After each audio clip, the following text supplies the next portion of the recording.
Hey everyone, I am so excited to hold in my hands the first print proof of Love Conquers Fear. Thank you so much for all the love you give for the Love Conquers Fear podcast.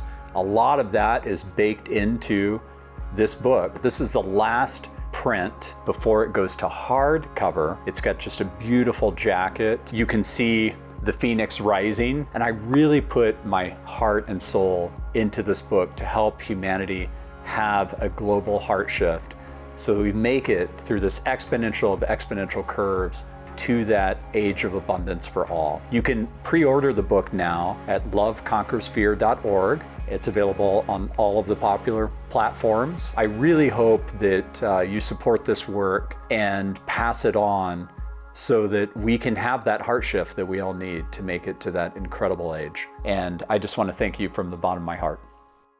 My work, basically, and the course is a core part of that, is that I believe that AI is the civil rights and human rights issue of our lifetime. Given the power that it holds, either to make so many things better than they have been, or to make them worse, I think the fundamental dividing line between going towards the positive and going towards the negative is power. I have deep concern about essentially every single problem that I think are the significant problems facing humanity. Wealth, inequity, criminal justice system, housing, education, healthcare, climate, all of those things are going to be dramatically impacted by AI. Welcome back, everybody, to the Love Conquers Fear podcast. I hope you enjoyed the last episode with Rachel Woods. She created the term AI operations, and it was super fun flowing with her.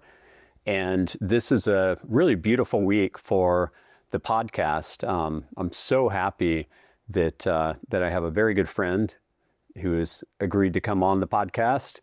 And he is teaching a course on AI responsibility at Houston-Tillotson University. And we're really going to unpack that today and talk about what is our path to make it to the age of abundance for all in a responsible way. And since the beginning of this podcast, I've said for all, and I literally mean for all. I personified it with the Uber driver, Calibu, who picked me up here at our house, 4:30 in the morning. We're just having an amazing conversation. And he is living the American dream from his vantage point. He comes from a country in Chad where the GDP is $660 a person. Our GDP here is $86,000 a person. They don't have things like stable electricity, clean water, stable clean water, access to the type of food abundance we have here, access to the type of healthcare we have here. It doesn't mean that everybody in America has that. There are a lot of people in America who are really suffering from poverty. And if you missed the episode with Brian Hubbard, episode 53 of the podcast, he's the CEO of the Americans for Ibogaine Initiative. His cause for that actually started with the opioid crisis in Kentucky, which has really ravaged communities all over America in this kind of pharmaceutical complex to really create economic incentives for people to suffer. And we saw what happened with the Sacklers, et cetera. So this is a really important episode, a really important topic. And I'm very happy to have Chris Hyams here, who is the longtime CEO of Indeed. And you left recently to really focus on this.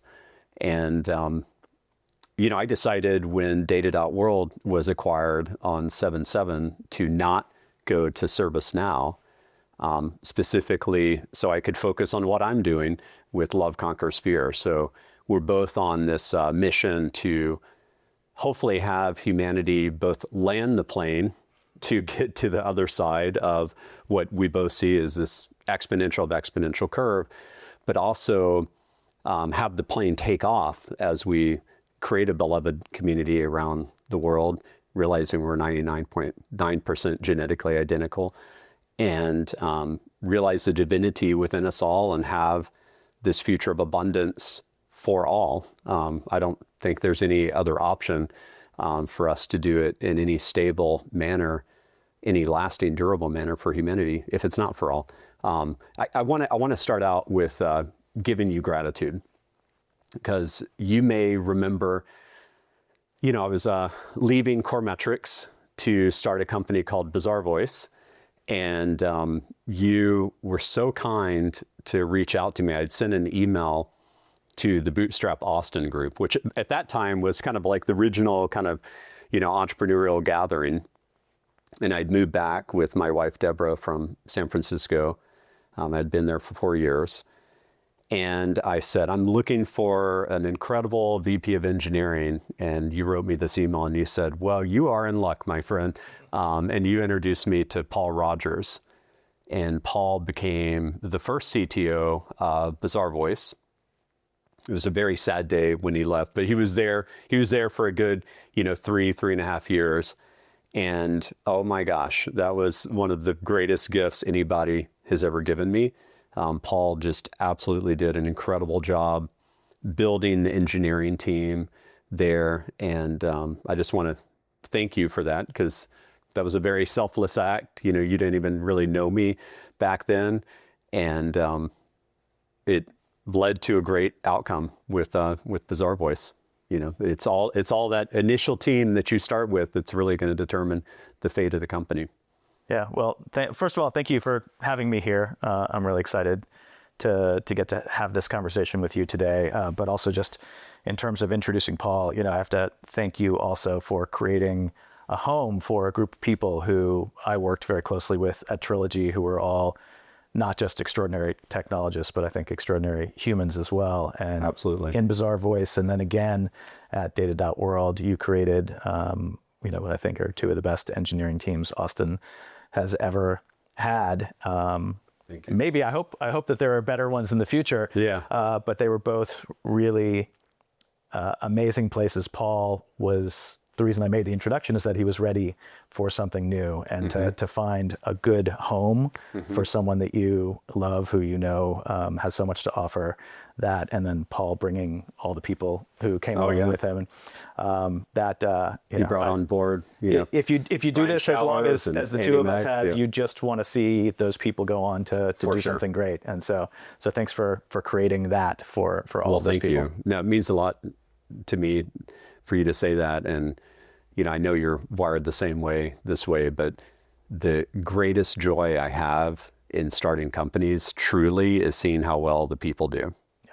And, there are now over 70 companies have been started by former Bizarre Voice people, which is incredible. And the biggest compliment they can give me is, they're taking that same great culture into their company, and always say, well, that makes sense because you were a part of making it great. You were a big part of the input into that culture. As a CEO, you've been the CEO of Indeed for a long time. You get a lot of over the top credit, but really it's the entire team doing it together. So I'm just constantly reminding people of that.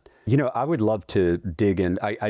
First of all, I just want to say I absolutely love what you're doing at Huston-Tillotson. I'm a big Huston-Tillotson fan. It's amazing that we have this university in Austin that is actually older than UT Austin. I'm embarrassed to say, and I've said this publicly many times, that I did not know of Huston-Tillotson. I was born and raised here. I was born in 1972. Literally did not even know it existed until I got to meet the CEO at the time, and Heather Bruner was Colette Pierce Burnett. Colette, Dr. Burnett. Yeah, she's amazing. And now Melba's there as the president.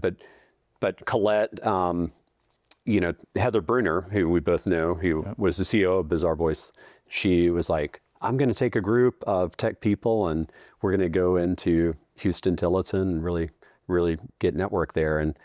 And that was the first time where I started to learn about it, and it's just so cool that it's here, and it's so cool that you chose Huston-Tillotson as the foundation for building this AI responsibility course. But as you look back at your life arc, we go from the young Chris to the Chris today, who's become super successful CEO, who is now doing this. Like, why do you think you're doing what you're doing today, and how does it connect? how do the the Steve Jobs thing, how do the dots connect in reverse? Yeah, so I mean, technology attracts all kinds of people, and so there is no like one story of this is how people in tech get there. But my path was definitely not a direct one. I mean, I was a sort of math and physics geek growing up, but by the time I got to college, I sort of hard pivoted into all humanities and arts, and then didn't come back to this field until I was 26 years old. And so I did not, like you, start coding when I was, in 7 years old, elementary school, and then sort of, build companies along the way. Thanks to my mom, by the way. You know the story. Yeah. She learned how to program with me. It's an amazing story. And so I'd always, I first arrived as somewhat of a, at least feeling like an outsider and a little bit of an alien, because I'd had all these other sort of, and I'll get into it, sort of but more kind of deeply human experiences, and then came to tech and sort of always viewed myself as a little bit different than everyone else, because I was almost 30. I was married with one kid, another kid on the way, and sort of saw the human and the tech side together. And my whole career has been sort of from that perspective. And so what I've seen first with, the internet, I went to grad school in 1993 to study computer science, which was the year Mosaic came out. It was the year that the 1.0 kernel of Linux came out. It was, the Java and Amazon, all launched within the sort of 3 years that I was in school. And we've seen a 30-year massive societal change that's come as a result of that. But I've always been interested in the human side of technology. And so what's happening with AI, this is not like a new thing, other than the fact that the acceleration that we've seen in the last few years, and we can also get into that, has made this feel more urgent. But to sort of back up, I guess, on the human side, so probably the most important fact in my life is that I'm a recovering drug addict and alcoholic. I got sober when I was 20 years old. So the majority of I'm 58 now. So most of my life has been spent in recovery, but it was, as much as anyone who goes through a really profound sort of physical, emotional, psychological experience, how that impacts you. I did not grow up with trauma. I did not grow up, with abuse. Those can be contributing factors to addiction, but I was just sort of born differently with a different, psychological and emotional and physical makeup than others. And I mean, it's also genetic, right? I mean, John Mackey has always told me it's more a genetic issue, that there's just something in your brain that doesn't stop you from having too many drugs. Yeah, the mental model I think that many people have is that it is sort of a two-part, or depending on if you want to say three-part, there's a spiritual component to it as well. But there's a physical thing, which for most addicts and alcoholics, there's this concept of the phenomenon of craving. Once I ingest, if you and I sat down, if you had a shot of tequila and I had a shot of tequila, you might sort of feel a little bit calm, you might feel a little bit maybe woozy. For me, instantaneously, it creates a desire for more. And once I start, I can't stop. Right. Now, I might have a few, but I might also wake up in jail in Mexico and have no idea when. I mean, like I literally, I have no control once there's anything in me. And if it was just a physical thing, like if you are allergic to nuts, just don't eat nuts. You're fine. So the other problem that addicts have, though, is the sort of the psychological side, which is that despite all of the evidence of everything that's happened before, I am convinced that, well, this next time it's going to be a little different. Maybe if it's vodka and not tequila, or maybe if I smoke a little weed before, whatever those things are. And it's those two combinations that cause the problem for us. And so, in my case, I got was a junior in college. I was arrested on felony drug charges. I was facing 20 years in prison, and actually could not stop at that point. And so normally people who end up having the moment of clarity that is necessary usually for people to change and get sober, it typically comes not because you're using a lot and things are going badly. It's when you try to stop, you realize you can't. And so actually I got arrested, and I was placed in a pretrial intervention program and told that I was going to be drug tested randomly. And if I had a single positive test, I was going straight to prison for 20 years. And I could not stay sober then. And I never got tested. And it's only because of that fact that I didn't spend a couple decades in prison and have my life go a very, very different way. But so then I got sober at 20, and my life took a completely different turn. And having been through that experience, one of the foundations, and I've done decades and decades of therapy and group work, and recovery is an active thing. It's not I got sober and I'm done. It is still the most important component of who I am and how I live my life and how I see my role in the world. And a big part of that is very clear that I received something that was a gift. Regardless of how you look at that, there are millions and millions of people who suffer from the same disease that I did, who might want or even need that change more, and who can't get it. And when we talk about, and we'll probably also get into the awakening thing, something happened in me, and something happens in everyone who is able to get sober, that I was able to see in a moment the nature of my reality, and that actually the thing that I thought was my solution was the source of the problem. I got that, and as a result, then the way to keep it in most models of recovery is you have to give it away. And so I've spent the last decades of my life really as my primary purpose is to be useful and helpful to others. And that is, that can happen on a large scale through work, but actually most importantly, it happens one-on-one. I've spent years volunteering and bringing practices into people who are incarcerated and working with other addicts and alcoholics. And that sort of foundation was the most important thing and continues to be the most important thing in my life after all this time. And so then I went off into the world. I graduated college a year sober.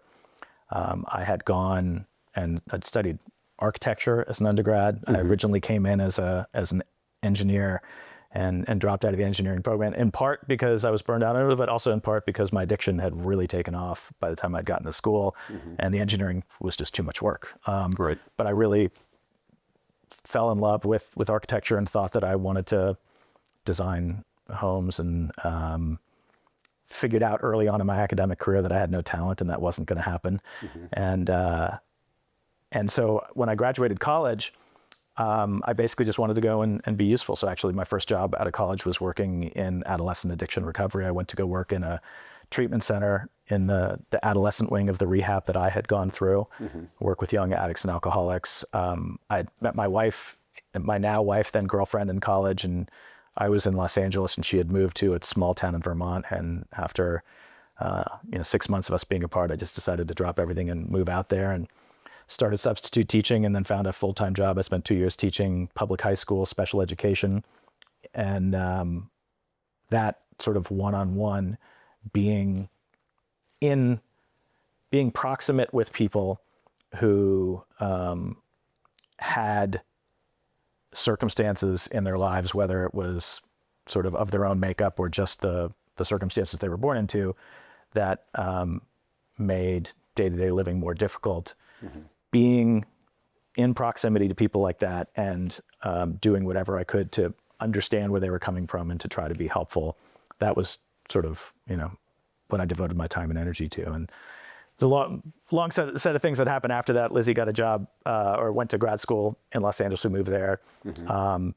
I continued doing that type of work, but then also I was a musician and decided to try to spend full-time, try to become a professional musician. What did you play? I play drums. You and Ryan Kush. There's a lot of with for a folks long in time. Yeah. tech. There's a lot of Yep. overlap there.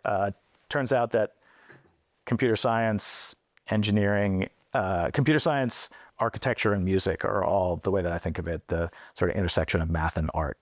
And because I think software development is an art, which is changing a lot right now, obviously. Anyway, I tried to become a rock star, did not become a rock star, but was really glad that I spent that time and energy doing it. And then Lizzie got a job at Rice University as an academic librarian. In 1993, we moved to Houston, and I could take undergraduate classes for free. I'd got my first email account in 1990, which was, not everyone had one at the time, but that was sort of an amazing thing that I had this buddy who was a roommate of mine who was living in Asia, and we were in contact because he had email. I was like, oh, this is incredible. And then somewhere along the way, I read Gödel Escher Bach. I don't know how I landed on that. I literally have no idea who suggested it or if I just saw it at a bookstore. But I don't know if you're familiar with the Hofstadter, and it's basically so cool. A lot of it's an amazing book. Yeah, it's an incredible book, and it's a lot of the sort of fundamental ideas that I think are essential to sort of computer science thinking that was swimming around in my head. And when I got to Rice, I had to pick something to study, and so I thought, I'll try computer science, and it just sort of clicked right away. And decided, and I do this often, I'd kind of fall in love with things. I was like, oh, this is what I'm gonna do for the rest of my life. And I was kind of right, but ended up getting a master's in CS, and was very much, because of what was going on in the world, I consider it really fortunate, right place, right time, that it was when in 1993, you were coding long before then, there wasn't what we think of as there wasn't a tech industry. Right. There was a computer hardware industry. There was an IT as a job. There was no tech industry. And there certainly was nothing like what we talk about now. Growing up here in Austin, it was not lucrative. Was weird. It was not cool. It was super geeky.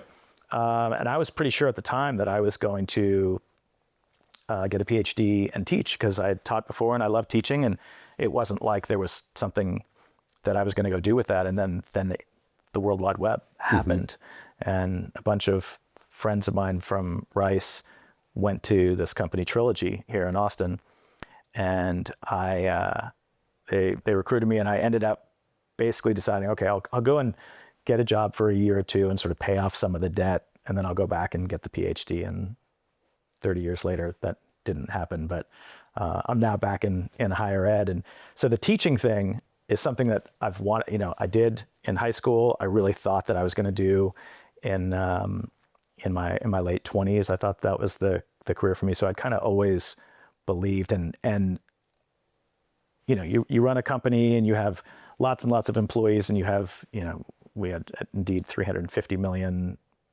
job seekers coming to this. So you can do things that are useful to people on a very, very large scale, but still for me, being in a small room with 8 students, I get something out of that that's different. And it's not like I don't want to also have larger impact on the world, but I can't just live in the abstraction. It's working with small groups of people, and it's the actual human connection that's super important to me. So the work that I'm doing, to me now, looking backwards, I couldn't have said 30 years ago or 40 years ago, this is where I want to be. Right. But the thread is really consistent in terms of wanting to, given whatever skills and capabilities that I have, to point them in a way that is going to be the most useful to the most people. And then part of being in recovery also, and that is really clear, is this idea that I know is important to you, that we're all interconnected, and we're all essentially the same. Right. I think it's very easy for people, especially in the US, where we have this notion of the American dream and that anyone can pull themselves up by their bootstraps, and this is an incredible thing. And it's not untrue that there are paths and opportunities for people here that might not exist the same in other places, but it's also not true that anyone with the skills and with the wherewithal can be successful. That is 100% not true. There are a trillion accidental cosmic rolls of the dice that put people in the right place where they can then going Right. that path. But there are far more people who are incredibly capable, unbelievably hardworking, who just do not have, due to circumstances, the chance for success. And so part of having this gift of recovery for me, it's been super clear that, there's a cosmic roll of the dice, Right. for both where I was born, into what circumstances.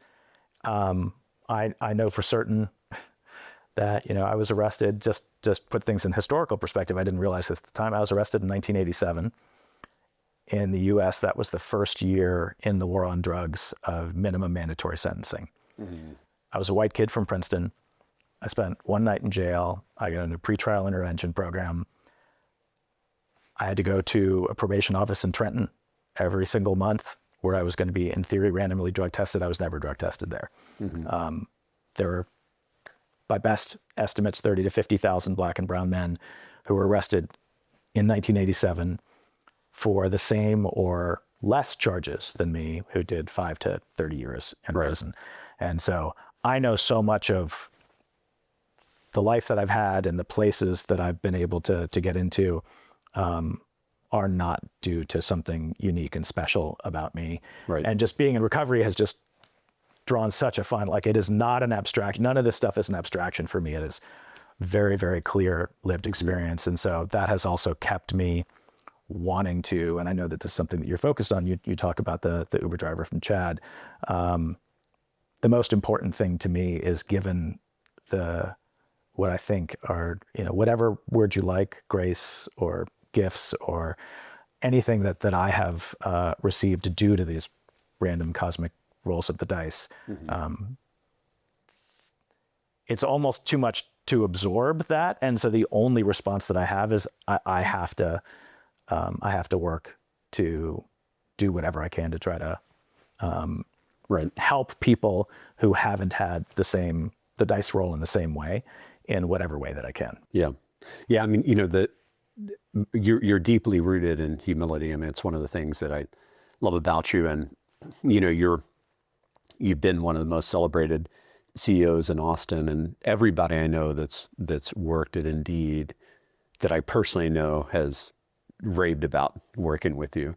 And I one thing I just want to give my opinion on what you just said is that it's not just cosmic randomness, in my opinion. It's that things were happening for a reason, and you had the free will to choose how to react to those. And there's no doubt, as an entrepreneur, I remind people all the time, it takes grit and luck. And I'm like, don't just tell me it takes grit, because there's people working multiple manual labor jobs that are working a lot harder than the CEO of a tech company just to make ends meet. Definitely luck is a factor. And, sometimes it is just pure luck, and sometimes it is luck of the tailwinds coming. I mean, the reason the Bizarre Voice was so successful is that Brant and I had a thesis on how the world was going to become a lot more social. We started in 2005. It's 2 years before the iPhone. Facebook was close to the public. There was no Twitter, no Snapchat, no Instagram, no TikTok.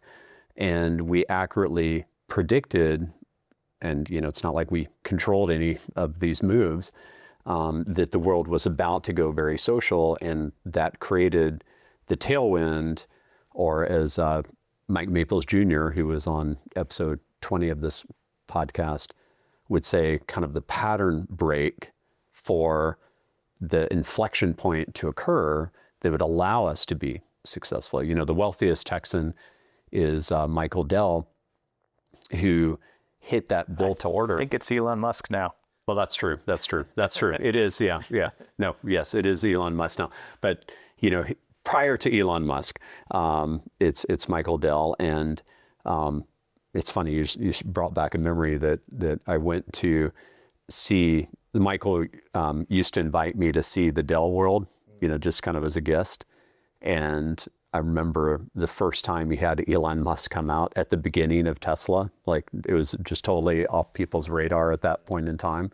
It was really wild. They drove a Tesla through through this aisle in the crowd and everything else. It just brought back that memory. But he hit this inflection point in the built to order model for PCs where the internet and e-commerce was just about to go boom. And so, I very much believe in the Celestine prophecy. I don't know if you've read that book, that these synchronicities happen and there is some cosmic plan for our lives, but we have to choose it. And the way the superpower that you've been endowed with through your actions has given you this level to be deeply connected with the people that you're interacting with because of all those circumstances of your life. It's so clear to me, and I just want to say that. I don't know if you agree with it or not, but I want to say that because it's hard to give ourselves grace, and you really flow in this world with a lot of love, and this gift you're giving the students at Houston Tillotson is amazing. But also you're open sourcing this course. You're opening it up. Like anybody can take it, right? Yep. And you make it clear in the introduction to the course, which I loved watching, that it's for everybody. It's for the retired English school teacher. It's for anybody that cares about this AI moment and where it's going and how do we shape it. So much of all the stuff boils down to what lens we choose to put on. But again, I think we agree on the same set of facts. Cosmic roll of the dice can also be a cosmic plan, just based on how you view it. And so much of this stuff, and I think once we get into the, what do we think this reality thing is? Yeah, we'll cover that. Yeah. There's a number of different ways to look at it. But for me, the older I get and the more experience I have, the less I find it important even to put a pin on something. I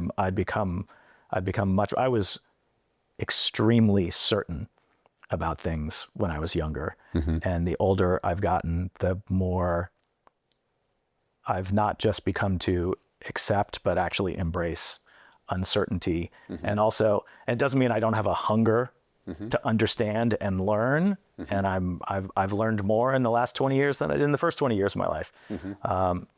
But I think there's so much about the world and how it works that one of my favorite words that a teacher of mine likes to use all the time is ineffable. And I think that ineffable, is just a fundamental one of my favorite words to many of these things, and that that word's probably mentioned 30 times in my book coming out, Love Conquers Fear.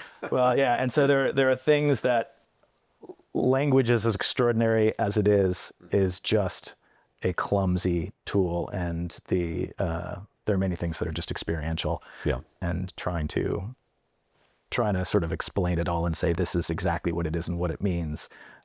I find that I'm more closed off when there's an Heisenbergian sort of component to this, that the more I try to sort of like say this is what it is and pin it down, that the less I'm open to in terms of where things might actually. I think that's wise.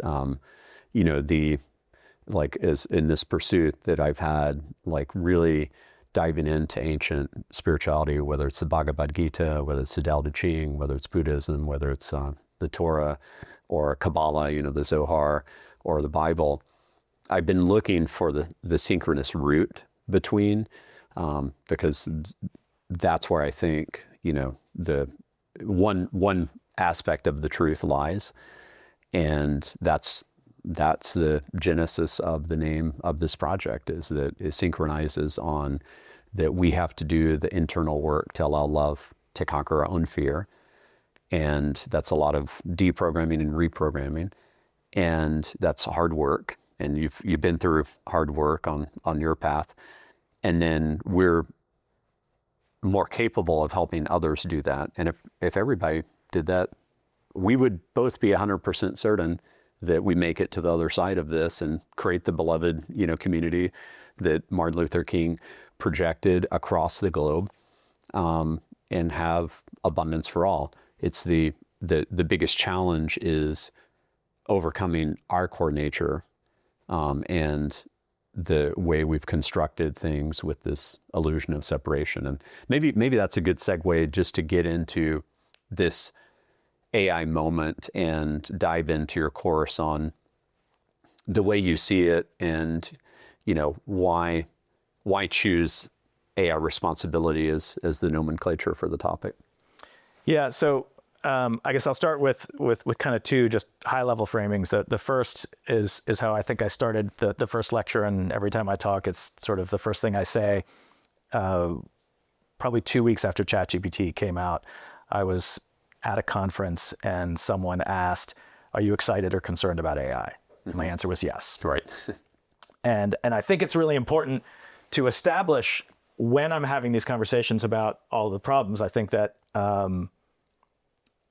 as a technologist, you and I grew up reading science fiction, watching movies, thinking about these things, and I certainly never expected in my lifetime to see any of this. I thought it was a great conceptual framework for what might happen at some point. And there's never been a time that's more vibrant and exciting in terms of what the possibilities are. Yeah. And at the same time, I can't think of a time with greater precarity. And that I have yet to come up with an example in talking to people about any technology that humans have created that is asymmetrical in terms of its potential for good and its potential for ill. The more powerful the thing is, the more positive impact on the world is possible, and symmetric to that is the potential for bad. And I would agree with that, by the way. I mean, starting with the discovery of fire, we could use it to, as we did mostly, to warm our caves back then or wherever we lived and cook our food and create bigger brains and higher IQ and more comfort, or we could use it for great ill. And every technology is intentionality of how we use it, for sure. And so my framing for my work, basically, and the course is a core part of that, is that I believe that AI is the civil rights and human rights issue of our lifetime. Given the power that it holds, either to make so many things better than they have been, or to make them worse, and that where things are going to come down, and this is where we'll get into our kind of different maybe areas of focus on it. I think the fundamental dividing line between going towards the positive and going towards the negative is power. And the civil rights and human rights component of this is I have deep concern about essentially every single problem that I think are the significant problems facing humanity, from wealth inequity, criminal justice system, housing, education, healthcare, climate, the condition of workers. All of those things are going to be dramatically impacted by AI. They're all today significant problems, and there are some people who benefit dramatically, and the vast majority of people do not, and actually suffer under those systems. And AI right now, especially because the way it's being developed is so completely entrenched in money and power, that something really miraculous would need to happen to shift that direction, where all of the things that to me feel like they're basically off the rails already, to prevent them from just going completely off the rails and being sort of durably stuck there for the next, let's just say, century generously. The difference between that and them going the other way, to me, the solution is not a technological solution. It's a political and economic and social one. And right now, I have a good friend who gave a talk a couple of years ago.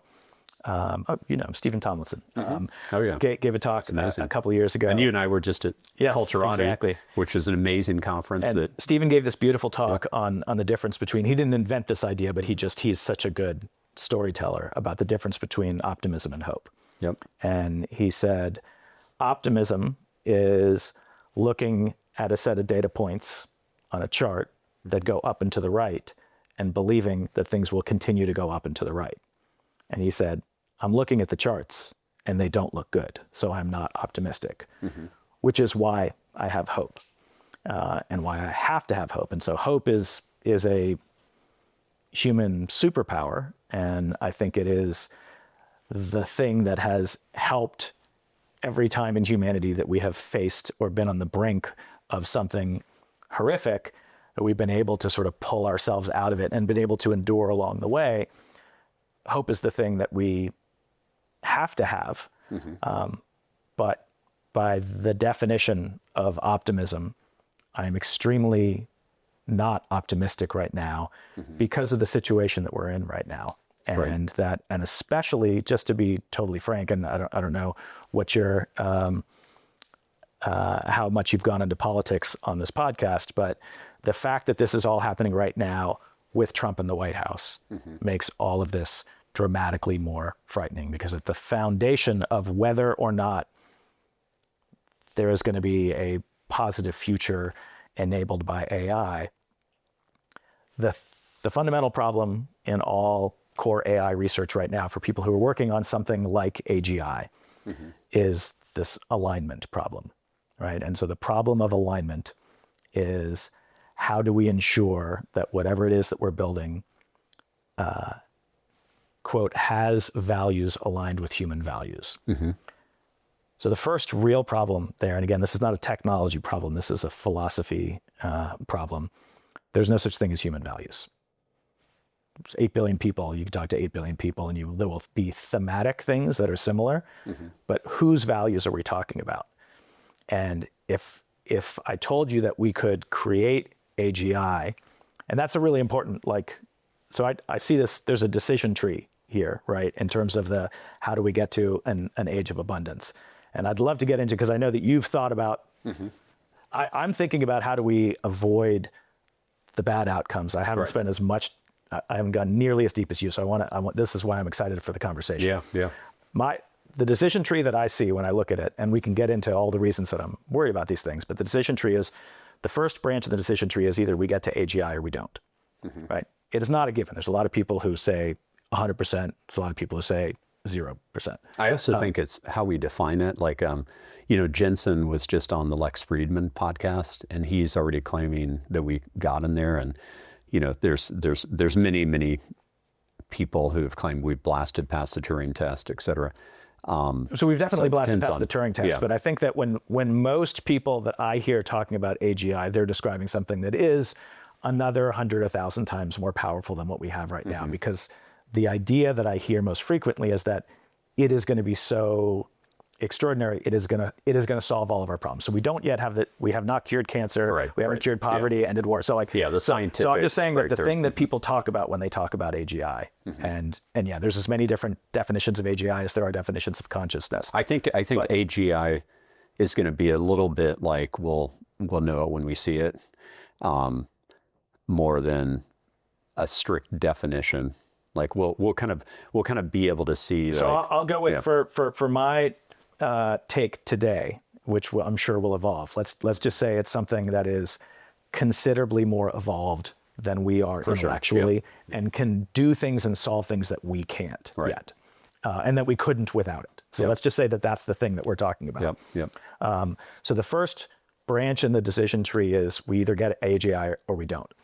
If we don't get AGI, then I think right now we're on a really bad path, because all the things that AI is intensifying right now, from certainly further destruction of the climate, every major tech company that Amazon, Google, Microsoft, that all had these goals for 2030 for getting to net zero, they've abandoned all of them because they said with AI, it's not going to happen. So like we are definitely on a worse path there.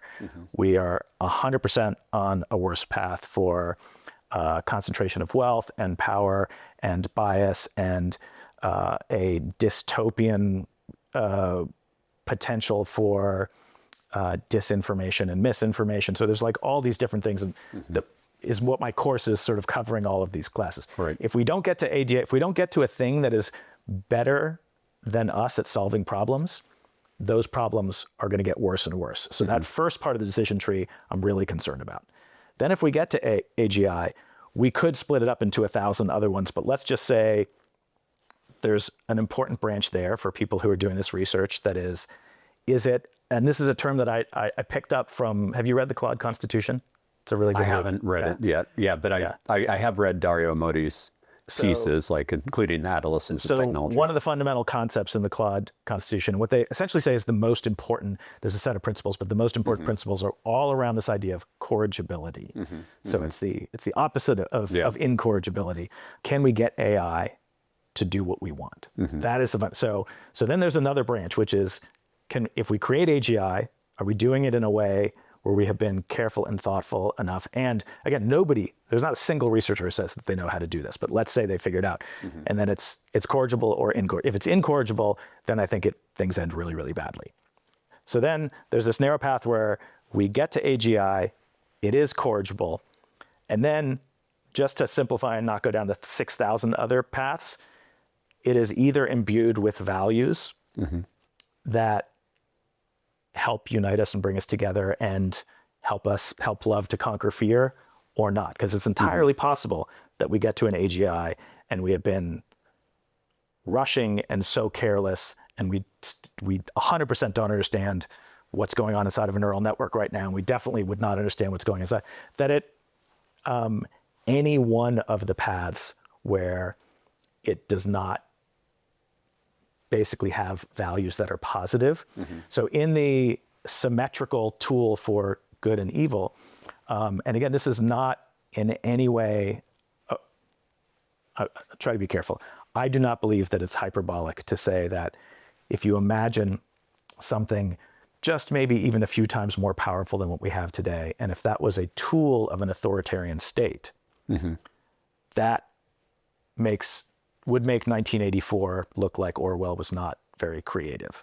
Right. And so if you told me that we could get there, and let's say what's happening in this country right now, the Trump administration and the entire Republican Party right now is working actively to prevent any type of AI regulation at all. They are working to prevent the states from passing any regulation. They're pushing back on the EU to not enforce, which is supposed to go into effect in August of this year, and to take all of the guardrails off and to run 100,000 miles an hour. And then you have people like Elon Musk who state very, very clearly that the goal of Grok when he first created it was to create an anti-woke AI. Right.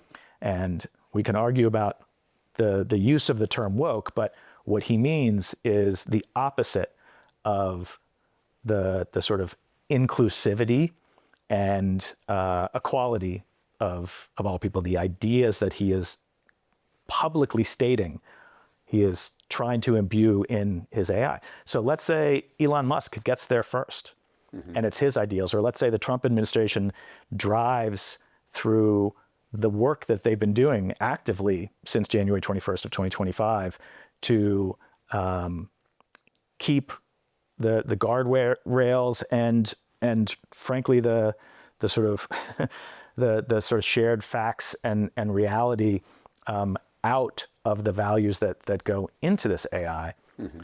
That's also really, really scary and dystopian. So for me, there's a really, really narrow path that no one can articulate any confidence in.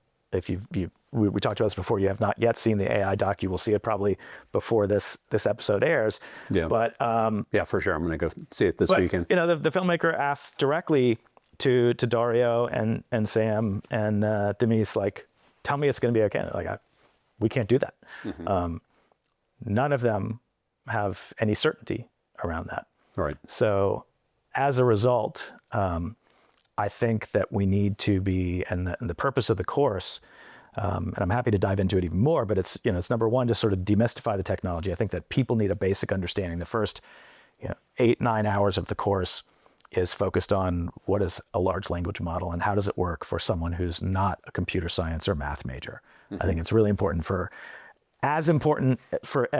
everyone to have a sort of personal kind of spiritual awakening if we're going to become a better species. I think understanding this technology and what it is and what it isn't is really essential for everyone. Right. And a big part of that is because I think in order to handle the real societal challenges that we're facing here is, I think some of the most dangerous language that is used to describe AI is alternately either that it is some form of magic, and it can seem like, we all know the Arthur C. Clarke line. Yep. But all technology looks like magic when any sufficiently advanced technology is indistinguishable from magic. Yeah. And that's great for a science fiction writer, but it's actually dangerous when the average person believes this thing is magic. It's not magic. Yeah. It's a lot of math done at scale. And it turns out that language is such an extraordinarily human thing that when you model the math at scale of language, it can do all kinds of extraordinary things, but it's not magic. And if we think of it as magic, or the more dangerous framing, there are people out there who talk about it almost in godlike terms, that it is some form of some, deity. And I think that if the average person thinks of AI as either magic or godlike, then the inevitability of it is going to happen, it's going to happen a certain way, and that it is going to somehow, if you have a set of beliefs around magic or spirituality that are inherently good, then you think that things are going to work out because this thing is magic or God. So I think it's really important to understand that it's 100% not. It doesn't mean that extraordinary things that we can't comprehend could come from it. And so I think you need to have that basic understanding, and then we need to look very soberly at these different areas of society, none of which are problems that AI created. Our world today is really great for a small set of people that include you and me, who have money and power, and the day-to-day, we suffer because we care about our loved ones who are going through things, or we might care for other people around the world who are suffering, but it's not the same suffering as the billions of people on the planet who do not have the basic their basic needs met in the same way, or live in a level of precarity. And that the challenge then is, how do we ensure, with all of this stuff and looking at all these problems and these problems that exist today that are significant, how do we not have something as powerful as AI, potentially in the wrong hands, potentially something that is incorrigible, make all of that dramatically worse? And I think the solution there is not in building a better AI. The solution is actually we need to get down to the nitty-gritty of like the economic, political, and social issues. And AI might come up with, the stories that I hear from people who say that you don't need to worry about the stuff because AI is going to solve all those problems. There's a sort of magical thinking to that. To me, I mean, that's just like, it's a magic or it's God. It's going to come up with an answer for climate change. It's going to come up with an answer for abundant energy. It's going to come up with an answer for food and medicine for everyone. But then there's okay, what is the mechanism? Let's say that there's this future AI that is wise beyond our imagining, and it comes back and says, hey, here's the solution for climate change. Cut back on fossil fuels. We've known that for 50 years. Like we sort of know solutions to all of these problems already. And as a society, we don't like any of them. It doesn't mean most people do, but the power structures do not like the solutions to climate change. The power structures do not like the solutions. There's a very simple solution to health in the US. we know that like everyone needs to have basic healthcare and we need to cut healthcare costs. That's a political problem. That's an economic problem. That is not a wise intelligence. And so my concern is that we need to, and especially right now, the fact that this is happening with Trump in the White House and all of the things that might otherwise have us approach something that is so important and could go so great or so horribly with some level of respect for how big that is. And I think the biggest thing that's missing is any humility. So there's a lot of people who seem to be really certain about the right path. And I am, and look, you and I come from this world. Technologists in general, especially ones that have been successful at what they do, have an extraordinary arrogance. And I mean, I know early on in my career, I thought I was really smart. I thought I really knew things and I could deeply understand because I had this engineering systems thinking and I could look at something and figure out what was wrong with the healthcare system, what was wrong with, you know, the economy in Bolivia or whatever. Right. Tech people tend to think that we're just generally intelligent and we understand everything and we know the solution. So my biggest fear here is that the people who are driving all of these decisions tend to be either from technology or from money and political power. And my focus and why I'm teaching the course the way that I'm teaching it and where I'm teaching it is that I think we need the philosophers and the ethicists and the economists and the doctors and the historians and the authors. They're the ones who are necessary to figure out this problem. This problem is 100% not going to be solved by computer scientists alone. Computer scientists are going to have a big part in this, but the more the language coming out of Silicon Valley right now, especially, seems like, you know, we just think that we're smarter than everyone else and we're going to figure this all out. And, you know, the phrase that came to me recently, and I'll test drive it here, is because this thing is amazing and extraordinary and it's impossible not to have, as a technologist, some kind of awe for it. My fear is that a lot of folks in tech right now are really sort of intoxicated by the potential for what this might be and the power that can come along with it. And so the phrase that sort of popped into my head one night is that we're all drinking the electric Kool-Aid. So it's kind of a play on, you know, drinking the Kool-Aid, which we all know what that comes from, but you know, it's electric, but electric Kool-Aid also has this reference to the electric Kool-Aid acid test, which was, you know, back in the 1960s, the acid tests in San Francisco were where the first sort of broad scale social LSD experiments were happening. And I think that collectively as a society, there's a little bit of this, like we're drinking this electric Kool-Aid and we're sort of believing a bunch of stuff because we're seeing some of the amazing potential, but we're ignoring some of the actual real world situation that I think needs to be centered in all of this and not as a let's let AI figure out how to solve those problems. Like I wanna sit down with someone in the room with an economist, because I'm not an economist. I've thought about this a lot, but I'm not an economist, and have someone explain to me how AI will solve the problem in the future where, let's say, depending on who you talk to, 20 to 60 to 80% of people will not have work. And the idea that AI will just create an abundance of food and abundance of healthcare, still what those people are describing is the most advanced socialist state that has ever existed. None of the people who are building this technology are socialists. All right. None of the people who are funding it are, in fact, they're extraordinarily anti-socialist ideals. So again, if the AI comes up with an answer, which is, hey, this is what we need to do, human beings still need to implement it. Unless the AI becomes the president of the United States and then gets to be wise and sort of make these decisions, you're talking about implementing these sort of high ideals in the physical, societal, economic, political world. And they all seem completely antithetical to how we operate here. So I do agree with you that the only solution for all that is like a global, instantaneous spiritual awakening, which I would love to see, but I don't have a plan for that. And so what I'm working on is, what is the plan to try to create the awareness around these issues and to demystify? Because I think the most dangerous thing that anyone can do right now is to say, don't worry about this problem because AI will solve it. Because I have yet to hear any of those people. There's a lot of really smart people.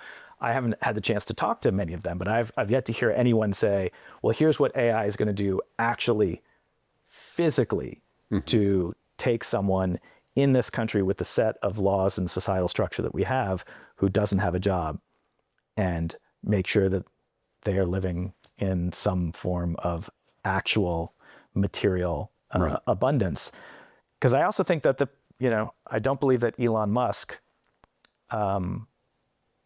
actually is working towards or wants to live in a world where everyone has everything they need, because being the richest person in the world doesn't mean anything if everyone has everything. Like, being rich only matters because you're richer than someone else.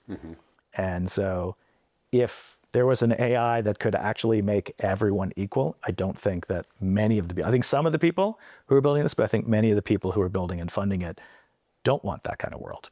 And it's just a sort of an advanced rhetoric. It's the electric Kool-Aid that they're sort of feeding to everyone. That is a lot to unpack. Okay, let's. We both spent a lot of time thinking about this. When either of us gets going, I know that. No, I literally just concluded writing an entire book about this called Love Conquers Fear, with the subtitle Humanity, AI, and the Age of Abundance for All, which comes out on the solstice, like right after the solstice, June 23rd, in honor of it. And the cover has a cosmic phoenix, rising. And I don't spare anything in that book. I mean, chapter 1 is on conquering fear, why do we have it, et cetera. Chapter 2 is on abundance. Chapter 3 is on geopolitics. And I go through education, healthcare, the objectification of women, climate change and energy and nuclear weapons and warfare, and just on and on and on, about what the biggest problems we have are, and looking at them very clear-eyed, and also looking at why should we have any hope at all on any of those problems. And so let me first just start with a couple of things you said. So I agree that the challenge here is immense. I really agree with the fact that this is the most fateful time in the history of humanity. And that means, I believe in reincarnation. I don't know if you believe in reincarnation, but it believes that you and I, that our souls chose this lifetime to come in, and that we knew that this was going to be an inflection point. And I know that I'm doing exactly what I'm supposed to be doing right now. I've seen that in psychedelic journeys. I know that I'm in alignment with my highest calling, with what I'm doing. I see it in meditation. And I certainly don't have all the answers, and I do not think it's possible to have all the answers, but there are models that we can look at. But let's just start out with one thing you said. So Elon Musk, he is a intense person of light in some ways, and an intense person of darkness in some ways. And so, it's interesting, like, if you watch his Davos talk, he starts out the talk, he's being interviewed by the CEO of BlackRock, by Larry Fink. And he starts out the talk joking about the Peace Summit. And he's like, oh, it's like PIECE. Like, we'll get a piece of Greenland, we'll get a piece of Venezuela. It's just ridiculous. But then the rest of the interview is actually his belief that while this is happening is to create abundance for everyone on the planet. And he's actually changed the Tesla mission statement to that. I don't think he even knows himself from one day to the next, like why he's driving towards what he's driving towards. And I think Trump is wired that way too, where, you don't know what he's going to decide one day to the next. And, Walter Isaacson profiled that in his book on Elon Musk, that you don't know if you're going to get the good Elon or the bad Elon. But one thing that I do want to point out is that the tech leaders of these AI companies, and I will say that this is biased in the sense that I am wired deeply for optimism, but there's many reasons why that's the case that I could unpack. If you really just look for it, they are preaching responsibility. I mean, now doing and preaching are two different things, but Dario Modi, there's lots of things he could be spending his time on. I mean, you and I both run companies, and just imagine the intensity of trying to run Anthropic right now, or trying to run OpenAI right now if you're Sam Altman, or trying to run Google DeepMind and all of Google's AI initiatives if you're Demis Hassabis, or trying to run all of the AI initiatives at Microsoft if you're Mustafa Suleyman, which actually has a really interesting background, intersectionality with your background, because he has a very different type of background where he came into computer science as the co-founder of DeepMind. It's very interesting that the co-founders of DeepMind are running AI at the Google and Microsoft. I mean, you can't get much bigger than that. And you listen to Jensen Huang. They are preaching. They are preaching how important this moment is, and they're not, in my opinion, shying away from this moment. Like they're preaching like, hey, we have to make sure that we develop these things in a way where the world, where humanity benefits, and they're writing pretty thoughtful pieces on it, and it's not perfect, and they are in this capitalist kind of construct where it's just like profit maximization, like revenue all the way. But Elon Musk is asked in that Davos interview by Larry Fink, he's like, what do you say on the narrative on kind of there's going to be these multi-trillionaires and then everybody else lives in kind of squalor. He's like, well, there's no market if that's the case. Like capitalism will correct along the way because there's no market if we create that world. And so I think, to me, that's encouraging, and I profile a lot of what Dario is writing in the Love Conquers Fear book, especially, and so I think that that's a good sign versus just this sign. Mark Andreessen's different case. You quoted in the introduction to your course that he says anything that slows down this AI progress and then costs lives is the equivalent of murder.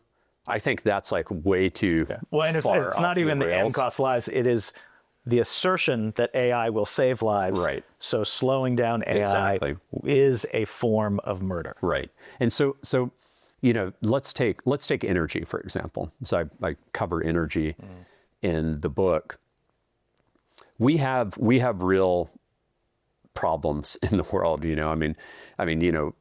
I personalize it with the country of Chad, and it was on that drive with Calibu where I'm like, what's the answer here? What hope does Chad have to create anywhere near the level of abundance that we have in America? And I think you would agree that that technology has been a huge catalyst for what we have today. That if we went back 100 years, 200 years ago, that people were living, if you go back 100 years ago, 90% of the world was totally illiterate, just 100 years ago. And 80% was living in abject poverty. That was 100 years ago.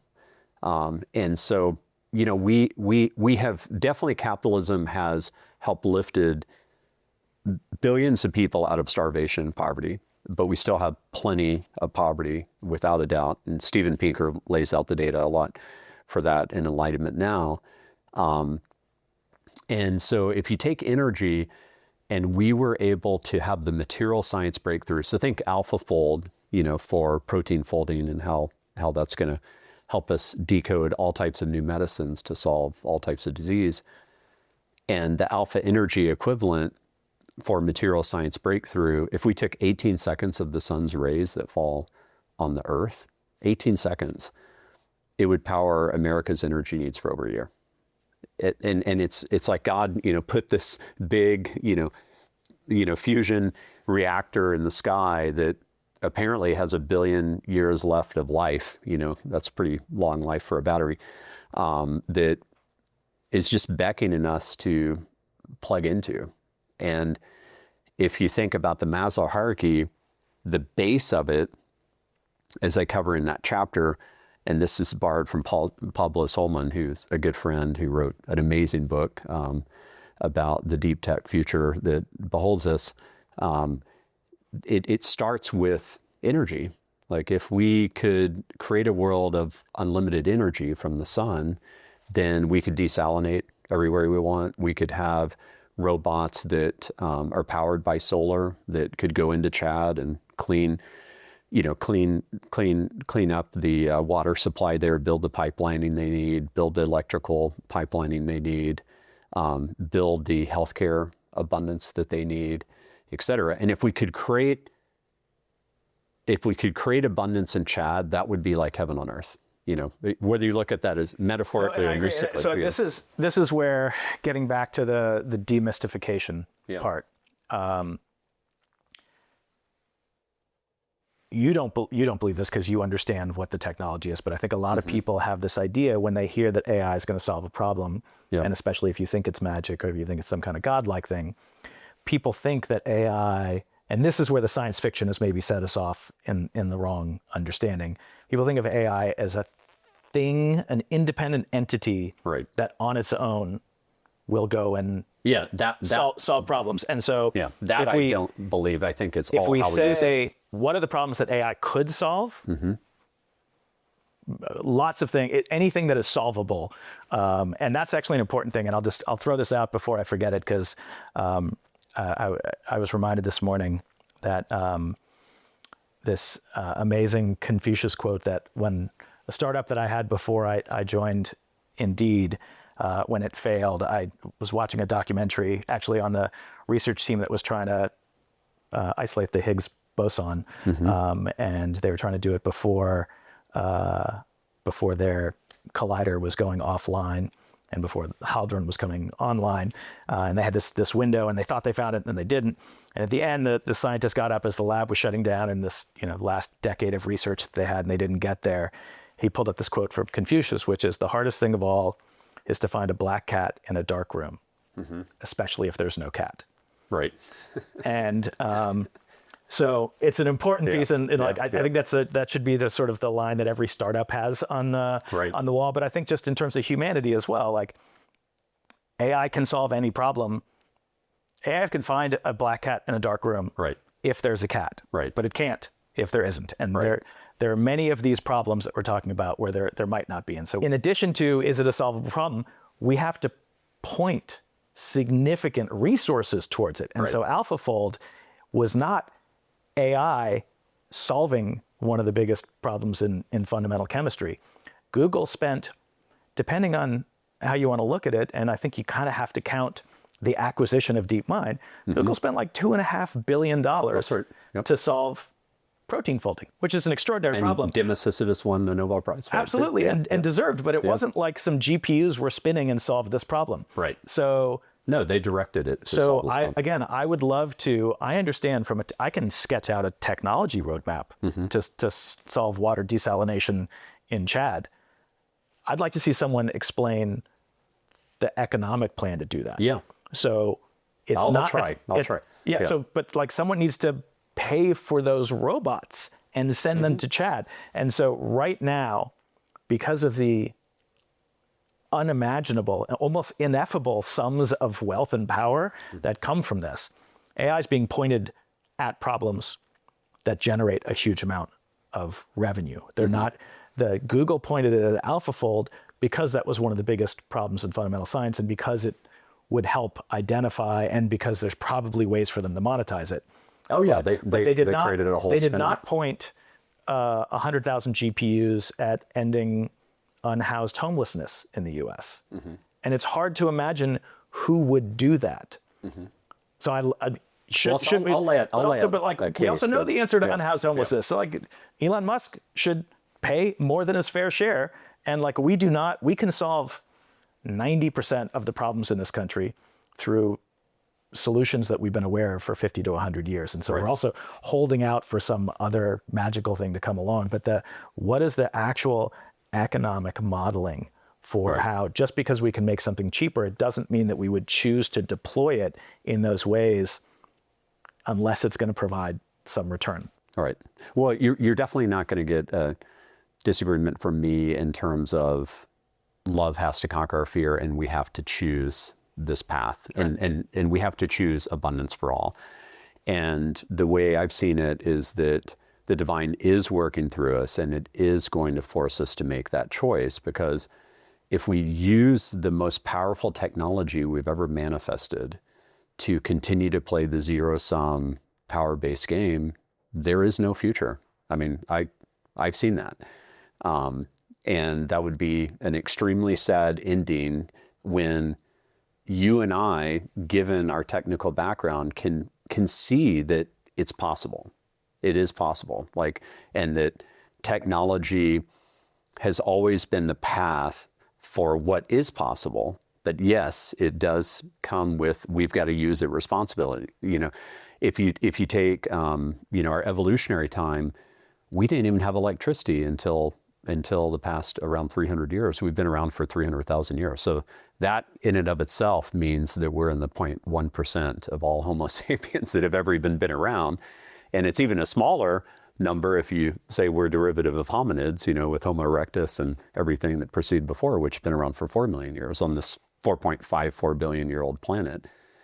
And so, we have to have the breakthroughs through technology where it kind of breaks the back of the cost structure that would create the opportunity for a enterprising entrepreneur in Africa or an NGO going in saying, okay, now the costs are so different because we have unlimited energy from the sun that we can go and address these problems in Chad.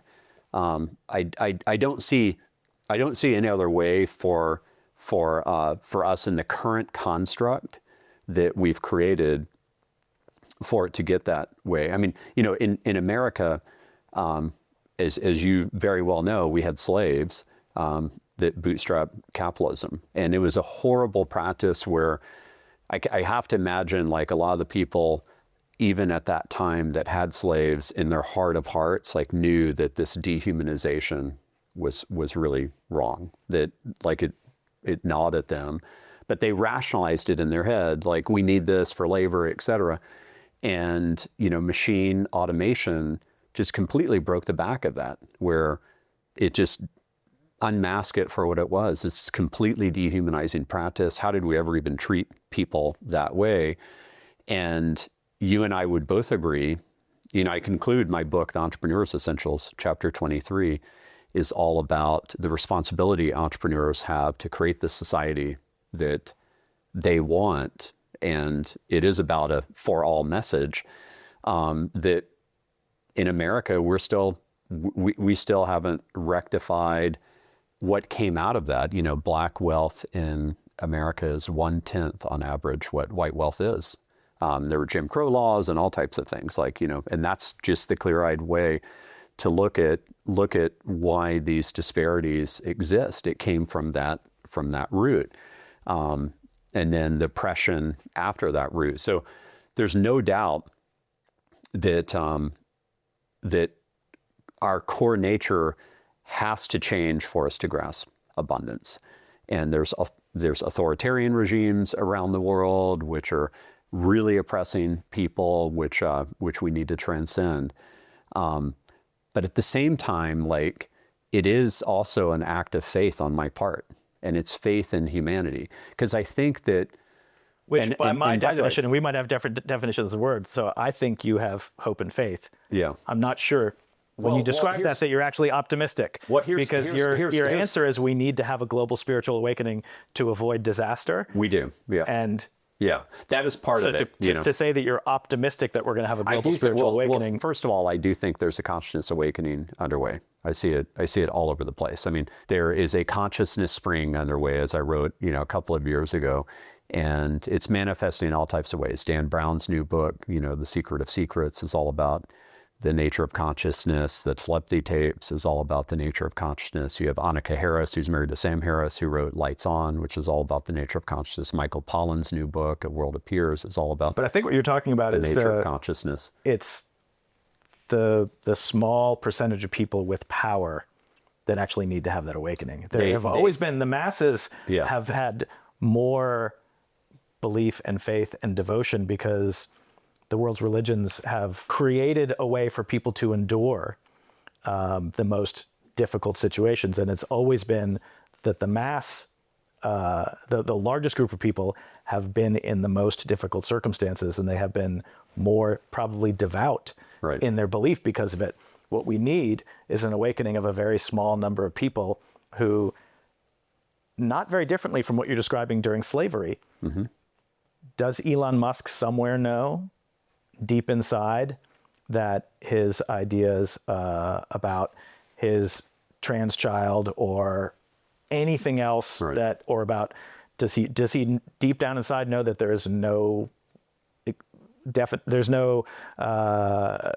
real white genocide in South Africa, and that he is spouting anti-Semitic and racist and creating an entire AI built to sort of reinforce those ideas? Does he maybe feel bad about that inside?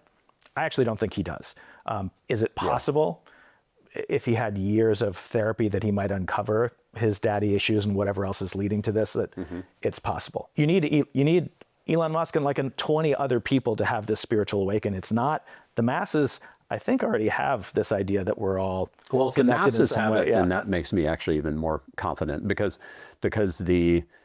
there have been many examples. Byron Reese was on the podcast. He's like a super utopian guy. He's 100% certain we're going to make it, and his thesis is that the masses have it, and it's everyday acts of kindness that get us there. But you take if you and I were Indian in India prior to the rise of Gandhi, we wouldn't have been able to see it. We would have just been like, wow, India used to be this amazing place. Now it's just colonized by the British. And then Gandhi comes along. So there's a certain amount of kind of bodhisattvas that are coming or being awakened that are here.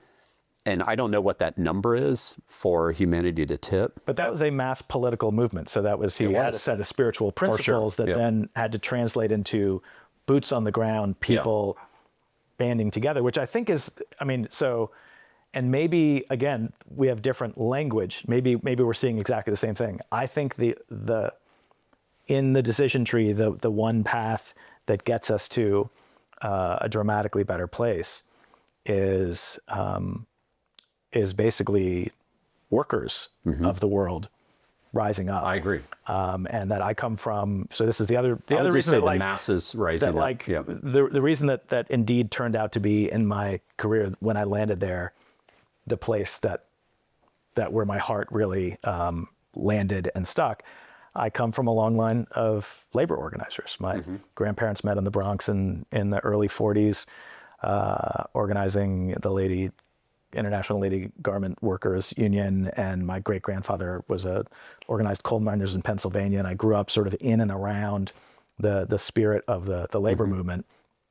And the foundation, technology has certainly helped raise the standards of living in this country, but labor unions and totally, I wouldn't disagree with that. And there have been political and social movements that have done more to ensure. And the labor movement also problematic and racist, and there's a whole bunch of history that's sort of problematic there. But that has done more to distribute some form of protections and equality. And I think that when you get to again, like what is AI being pointed at right now? AI. So the language that's being used, just as a founder, I mean, this is one of the things that I do in my class with my students is to sort of say, consider the source. If someone, and I think actually the most important thing that any of my students on campus will ever get out of this class is there's a bunch of people talking about AI, including me, including you, including Elon Musk and Dario and Sam. Anytime anyone says something about AI, they're coming from a certain perspective and a place and want you to believe what they're saying for a certain reason. Might believe it to their core or might not believe it at all and be saying it. And so the most important thing is to be able to take a step back and say, this person is saying this.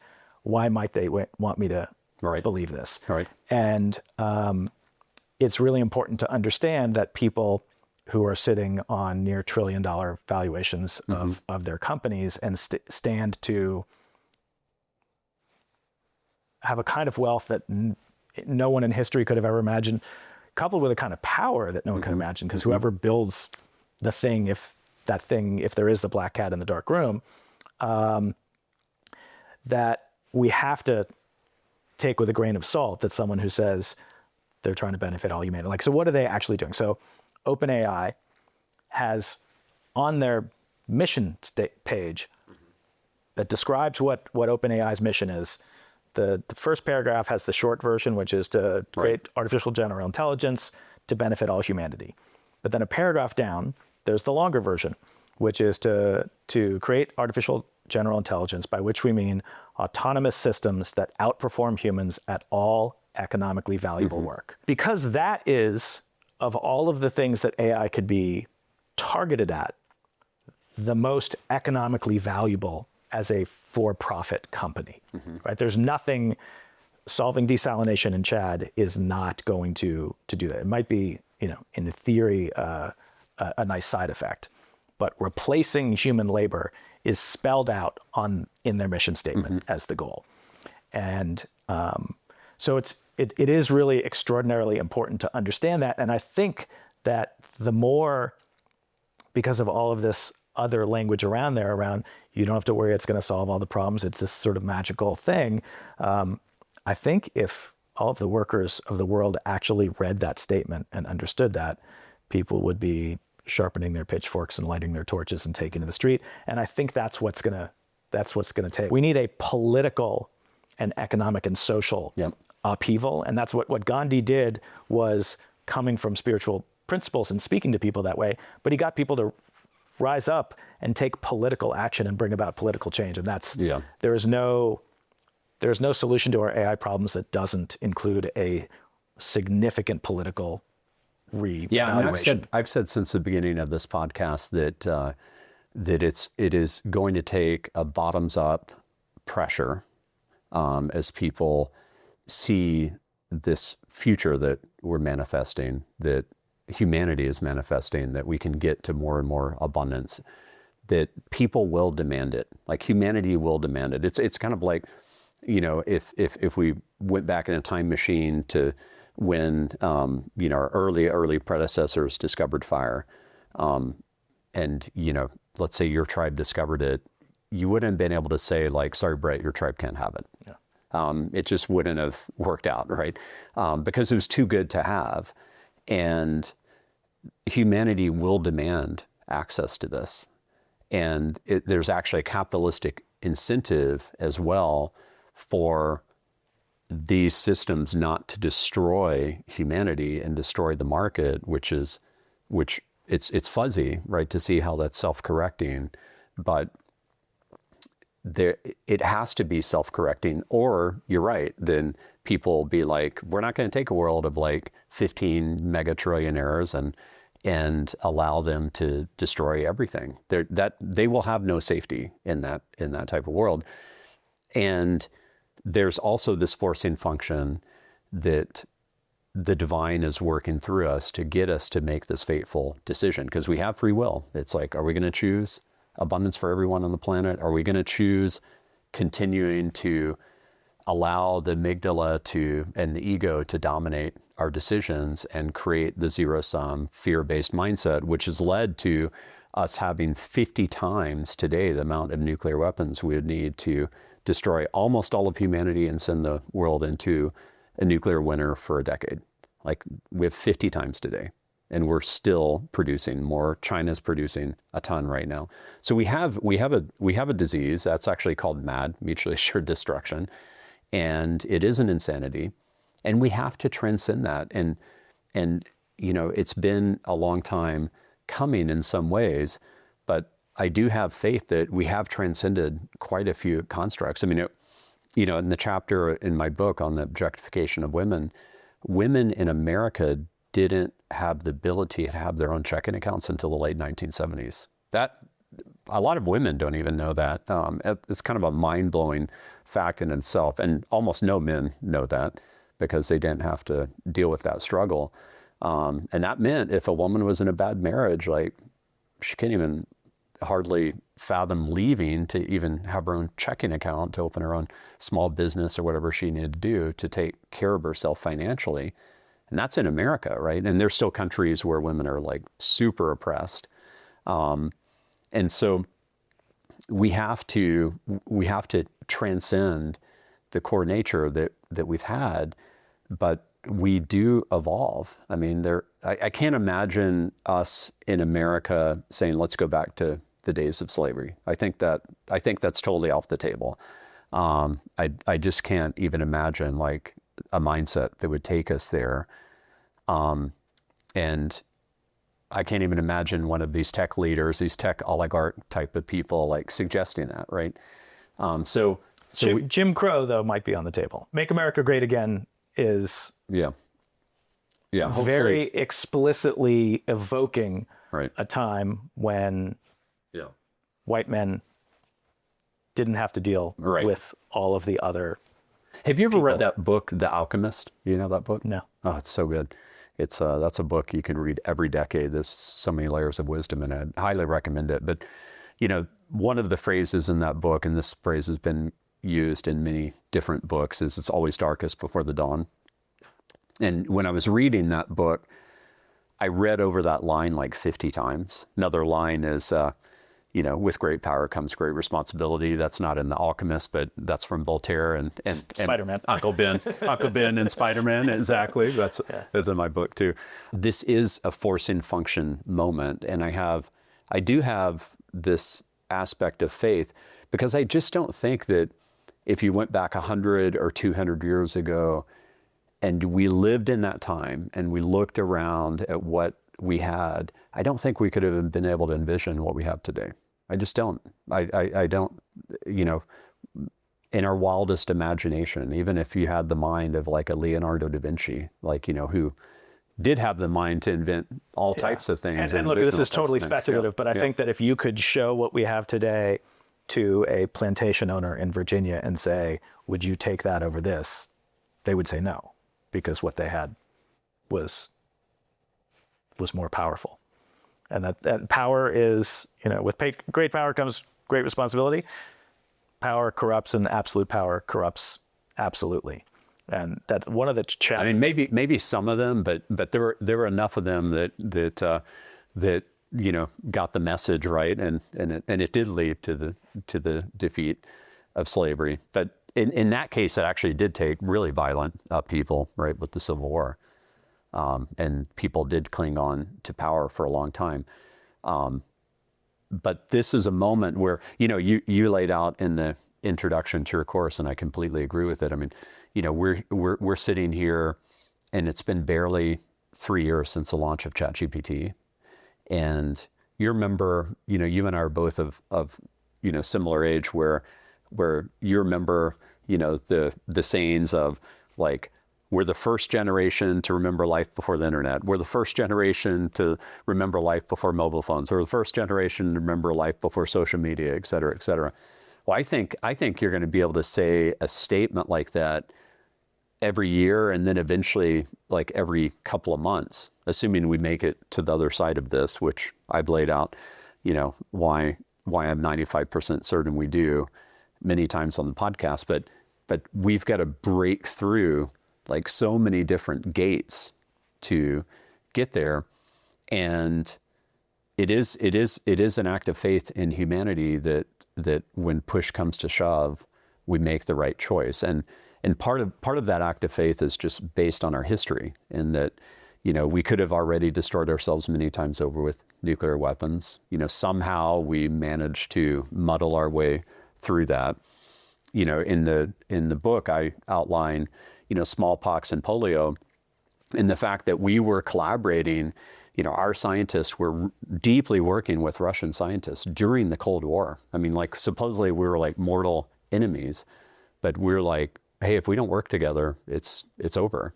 And we work together, right, to create the breakthrough. So the two analogies that I keep coming back to are climate change and nuclear technology, and in terms of sort of the paths forward. And climate change is one where for at least 50 plus years, we've known what the cause is, and we've known what we need to do. We keep searching for a better answer that isn't the hard answer. Yeah. But there's enormous friction. We have a technological solution, and we've had it for a very, very long time. And the only reason it's worse is that it's like the problem is worse now, and so we have to do more drastic things today. But we have completely, as a people as a whole, and you can point fingers in certain places that have been worse than others, we lack the political and economic will. Right.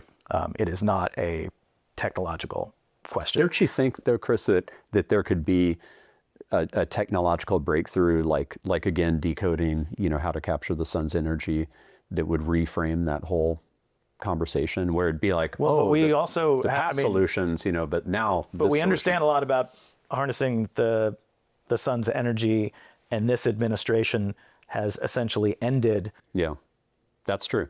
But 100% of the subsidies and the research that are going into that, and made it economically valuable. And people who have spent, the last 10 years building and investing in all the funding has gone away. So again, that's a political and economic thing. It has entirely to do with the money in the with oil companies, and that's really it. But the data on the solar starts in Texas is that we've never had more, and it was because of ERCOT and everything else. So the one analogy is that. Yeah. The other path forward that I use is nuclear technology. And nuclear technology was at the time, and again, many people believe that AI is a bigger discovery than nuclear technology. But at the time, it was the most extraordinary scientific breakthrough in the history of mankind, more actual power and potential than anything before. And it happened at a time of extraordinary international precarity. And post Hiroshima and Nagasaki, the response of the US government and the international community was not, hey, we're in a deadly race with Russia. We need to win at all costs. And this thing is so powerful, we just need to be on top. So what we're going to do is we're going to open source nuclear fission, give it to everyone, and tell them to build all the reactors and weapons that they want as quickly as possible with no safety or guardrails at all, because we have to get there first. Right. If we had done that, 100%, we're not sitting here in this nice room having this conversation today. And instead, what happened was something that seemed impossible on the heels of a, quote, world war, which is over a course of decades, 191 countries coming together to create a plan for deproliferation and for inspections and third-party verification. And we did have, there were 4 countries that did not sign on that have become nuclear powers since then. But the estimates in the 50s and 60s was that there was going to be 50, 70 plus nuclear nations, and we have 8 that we know of right now. And it wasn't perfect, right? In our lifetime, we've had 3 Mile Island, we've had Chernobyl, we've had Fukushima. So there have been problems, but none of them have been as cataclysmic as they could have been. And I consider that a success story. And so if AI can go the way of that, and it's not because I'm not I can't say I have zero concern about the Terminator thing, but like I'm not a doomer in that AI is going to kill us all. I am concerned that we are going to kill each other with it. That it is a powerful tool and a powerful weapon. And I believe in technology, and I have extraordinary concern and skepticism around humanity. As a whole, I believe in humanity, but the structures that we've created in where we are in 2026, going back in the history, the power structures that exist and how much power that exists in particular in this country and how concentrated it is, I have very little comfort that lets me sleep well at night, knowing that those power structures are going to be the ones that are going to be making the decisions and are going to be wielding the power of this AI. And in particular, you know, what happened with the Manhattan Project, which was the most extraordinary technological achievement I think that this country's ever produced, is it was run by the government, and it was all scientists. If we really believe that AI is a national security issue, which I do believe it is, this should be a government project. It should not be private capital. Private capital controlling the most powerful tool in the universe is, I don't know that anyone, if they really thought about that, should be sleeping well at night, unless they were at the top of the heap and thinking they were going to be the ones with all the power. And also thinking that in the decision tree that like they're going to be able, it's going to be corrigible, they're going to be able to make it do what they want it to do. So what I'm doing in my course, and you know, the first part of it is, how does technology work? Because I want to demystify it. I want people to understand it's not magic and it's not a god. Also because understanding the technology helps understand what the problems are. If you understand how it works, then why does it hallucinate is not a mystery. LLMs are hallucination machines. They were designed to make shit up. And the fact that they happen to hallucinate facts is a real nice bonus of them that also gets us a little, unfortunately, too comfortable with the fact that maybe they're right, or the fact that bias is baked. And we've had conversations about some of the techniques, but no one has yet come up with a provable way once the base model is pre-trained to get the bias out. There's a bunch of band-aids and other things like that. But so I think if you understand that technology, then when we look at these problems, for each of the problems, we're looking at bias, at disinformation, at worker exploitation, at potential impact on jobs and the climate, copyright and creative theft. These are sort of the big areas that are things that, you know, I lose sleep over right now, because those are real problems that are being made worse today. What I'm trying to do is say, okay, let's start with the idea that AI could lead to, either because it solves the problem itself, or because some of your thesis, I think, is that AI helps us to see a different path, to see our role and our connection to each other. And it helps us decode what our actual reality is. So how can AI be a catalyst, either through it solving problems or it causing us to see things differently so we solve problems? How can all of these areas of concern, which are old problems that are not new, AI didn't create them, but AI is currently on a path to make them worse. If we take at face value this idea that it could solve all these problems, what would it actually look like for AI to make this, for this problem to be solved as a result of AI? And so we look at it very explicitly through the lens of, you know, what is the goal? What would it look like if AI was gonna actually solve the problem of disinformation? Okay. What it would mean is that we would actually be able to look at any piece of content of any modality and know for certain if it was AI generated, AI generated, or what the source is. And if we had, and you know what, actually we have the technology for that already. And CP2A, there's a framework for how it could work. We just need to adopt it. But what we need, and maybe the answer is, like, AI gets us so freaked out about the fact that we could no longer believe our eyes and our ears at all, that we somehow agree, you know what, democracy and freedom are contingent more than anything. Hannah Arendt was like super clear that like a shared reality is necessary, and without that, we're doomed. I report. quote her a lot in my book.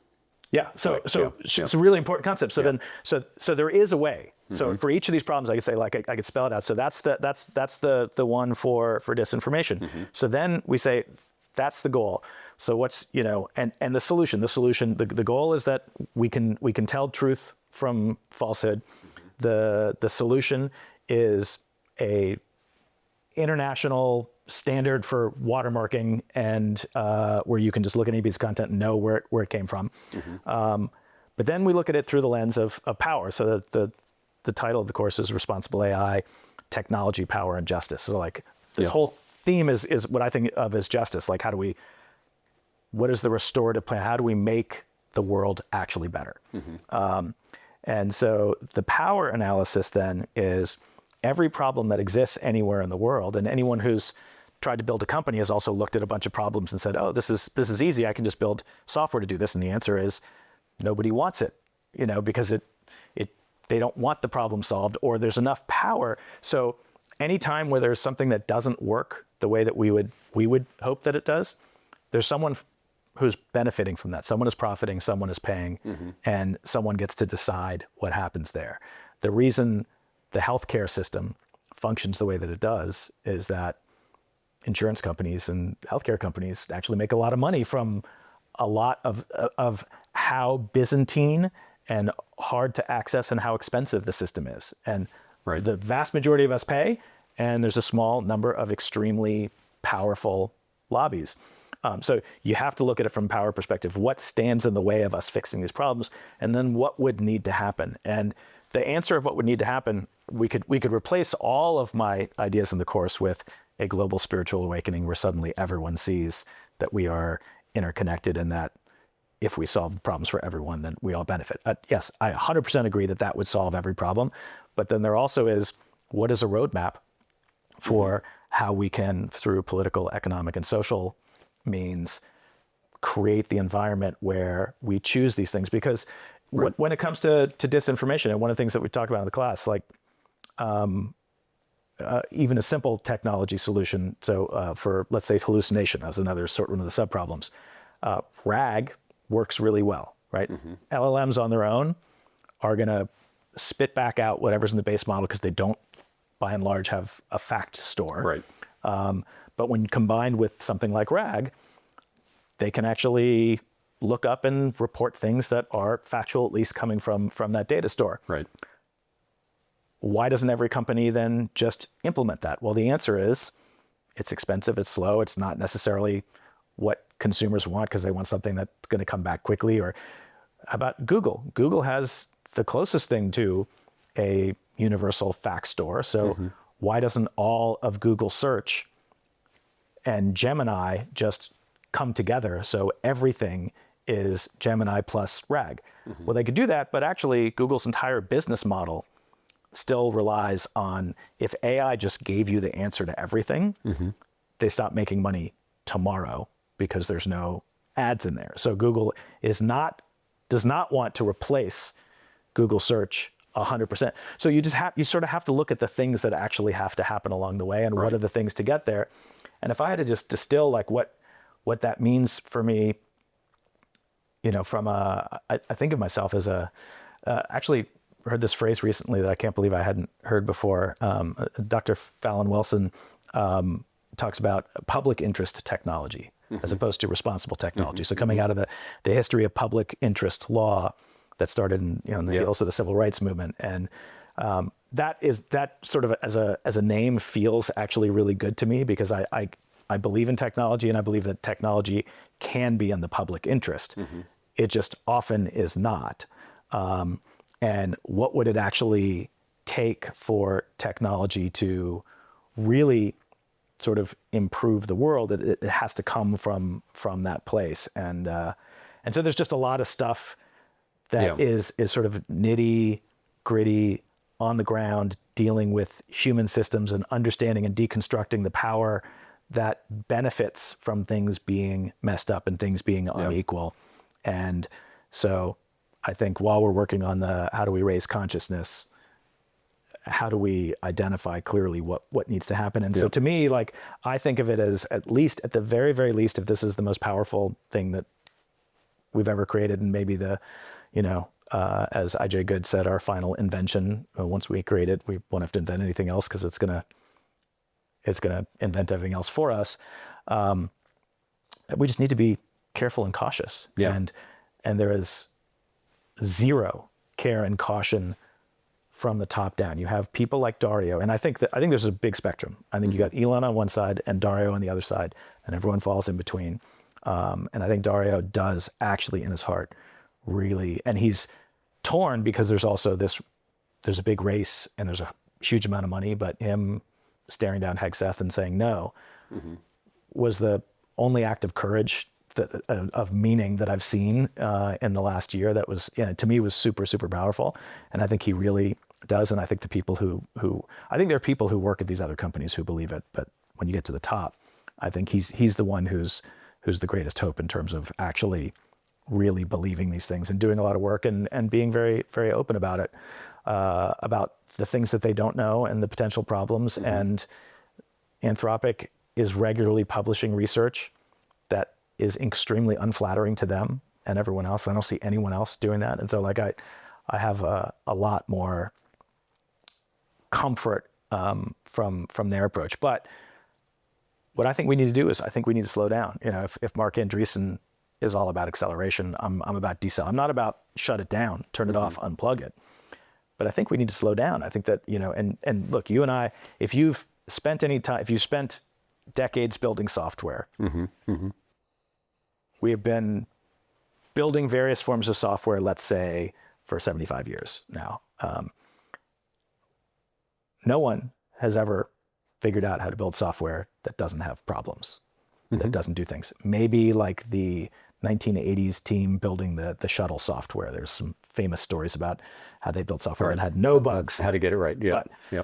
But that was a very different story than like no software you've ever built, no software I've ever built or our teams have ever built has been without problems. Right. We just haven't been in this position to build any software that could tip the scales for humanity one way or another. Right. And so those problems were sort of manageable. But we also know, I know the people who worked with you and I know how they work. Like there's a lot of thought and care that goes into trying to think about all the things that could go wrong and not going faster.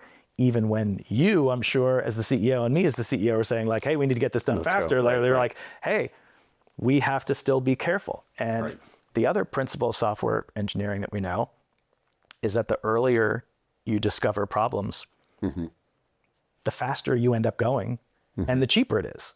Because discovering problems in test or, God forbid, when it's out in production is a lot more expensive. And what we're doing right now is saying we're building something that is far more impactful than any software that any human being has ever imagined before. We are trying to build it and rebuild it and rebuild it faster than any software that's ever been built, especially now that we're using AI to build it. So there's like the deploy cycles are stuff that you and I could never have dreamed of when we were, building companies. Right. But also, we have no idea how it works. So we had all of this problem doing this stuff before with deterministic software. Even if we had statistical models and there was some stochasticity, I could tell you someone was coming in and what possible paths it could take. And, we are now building with systems that the smartest people in the world. Will we someday maybe unlock the mysteries of how neural nets work? Maybe, but today, the smartest people in the world cannot tell you what's going on or why they do what they do. And the smartest people working on alignment either have quit because they think it's impossible, or they have yet to come up with a credible plan for how we can actually make them corrigible and control them. So you put all that stuff together, and that we're running as fast as we possibly could, and the impact, and we have no idea what we're doing. That's right there. Like if there's one thing that I could do, it would be, we just need to slow down. And so part of why I think it's important to talk about the problems, and I don't, I hope you don't see that as coming from a place of fear. Like it's coming from a place of deep concern for humanity. So I think we need to be aware of those things. So the thing that could seal our fate more than anything else is if we go too fast and we're too careless. Right. And running with scissors when it comes to AGI seems like the worst idea humanity has ever had. Yeah. So well, certainly there are a lot of people signaling, even Sam Altman, I sent you a podcast where he was on Lori Siegel's new podcast. It's called Mostly Human. And he's actually suggesting on that podcast, this is, I've been in tech a long time like you, but he's suggesting in that podcast that he wishes that this was government controlled. That's very unusual. I never heard the social media people saying that, or the, operating system people saying that in prior waves, or the mobile systems, that came online. So it's interesting, right? And a lot of the things you outlined all create opportunities. There's a lot of people, Dario left OpenAI to start Anthropic, Mir Murati left OpenAI to start her company. Dr. Fifi Lee is on hiatus from Stanford to start World Lab. Just raised $1 billion in the first round. Yeah. So there are people that have incredible intentionality, which are going into this for the opportunity to create AI safety. It had Manoj Saxena, you probably know Manoj, on the podcast. That was episode 42. And he runs an AI safety company called TrustWise. So there are a lot of opportunities embedded in everything you said, and AI does have this aspect of superpowers, and we've seen it with Cloud Code and everything else, to create things that are going to lead to a lot more entrepreneurs and a lot more products and services that we can't imagine. So it's a very dynamic system, but we should go into spirituality. Sure. Yeah. And the reason why is but I do want to just say that in the lattice, I envision that it is this science and spirituality coming together. But it's a lot of dynamic system too that I think is going to get us to the other side of this. Necessity is the mother of invention, and as we approach more and more of this frontier, I think it's going to lead to more and more of an awakening. And even if you don't approach that from a spirituality standpoint, there's a way to look at it, purely scientifically. Is there something about natural selection, evolution, that is trying to awaken us so that we don't extinct ourselves? And we all, I think, viscerally feel that. I actually even think, remember that Elon Musk, he did sign the pause all AI development thing. And, you could say, well, he just signed that to get power. And maybe that's true, but he did put his signature on it, right? And that was the Future of Life Institute, created by Max Tegmark, who wrote Life 3.0, which, we talked about the arrogance of technologists. And in Life 3.0, you may remember the tale of the megas, where, they're the ones that invent AGI, and then they try to change and shape the world, and they do successfully. In his short fiction story in it, to be essentially the senators of the world. They're we know best and we're going to change it. So how do you view, you're very spiritually developed. A lot of people may not know that about you, but how do you view this reality that we're in?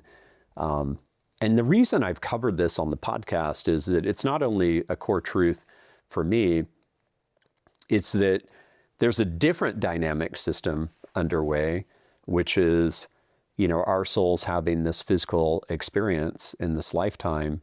And part of my faith comes from that the divine is working through us to manifest this choice. And it is our choice. We do have free will. It could turn out, I've laid out the 5% chance, it could turn out that we do destroy ourselves. But part of the act of faith is not just the past and kind of how we've evolved and, we've manifested more abundance than we could imagine 100, 200 years ago, et cetera. But it's also that God is working through us. We are the hands, and we're the hands that need to make the fateful choice. And it is that with great power comes great responsibility moment. But how do you kind of look at this reality through your many, many decades of practice spiritually? My experience, in recovery was very largely, through a bunch of sort of personal inner work to start. But I think I agree with you that I think that there's an evolutionary component, and I'm very clear that this is the way that I look at things. I try very hard to not speak in terms of this is how things are, because I have the longer I look at it, the less I know for certain. I mean, I will say real quickly in the lattice, right about the years 2030 through 2085, we still don't understand the nature of God by 2085. Yeah. So I think it is ineffable. So even anything. So like I think that that there is some part of our nature that is part of our evolutionary psychology at the very least, where having a thirst for understanding something bigger than us, and how we're connected and what is our place, I think we're programmed with that, and that is not inconsistent with could it be divinely created or could it not? So like my whole view of all this stuff is I happen to have a personal belief in faith, but it does not, where I've landed is it's not contingent on there has to be something supernatural or mystical about it. Like it also works for me if it's just purely scientifically or rationally explained.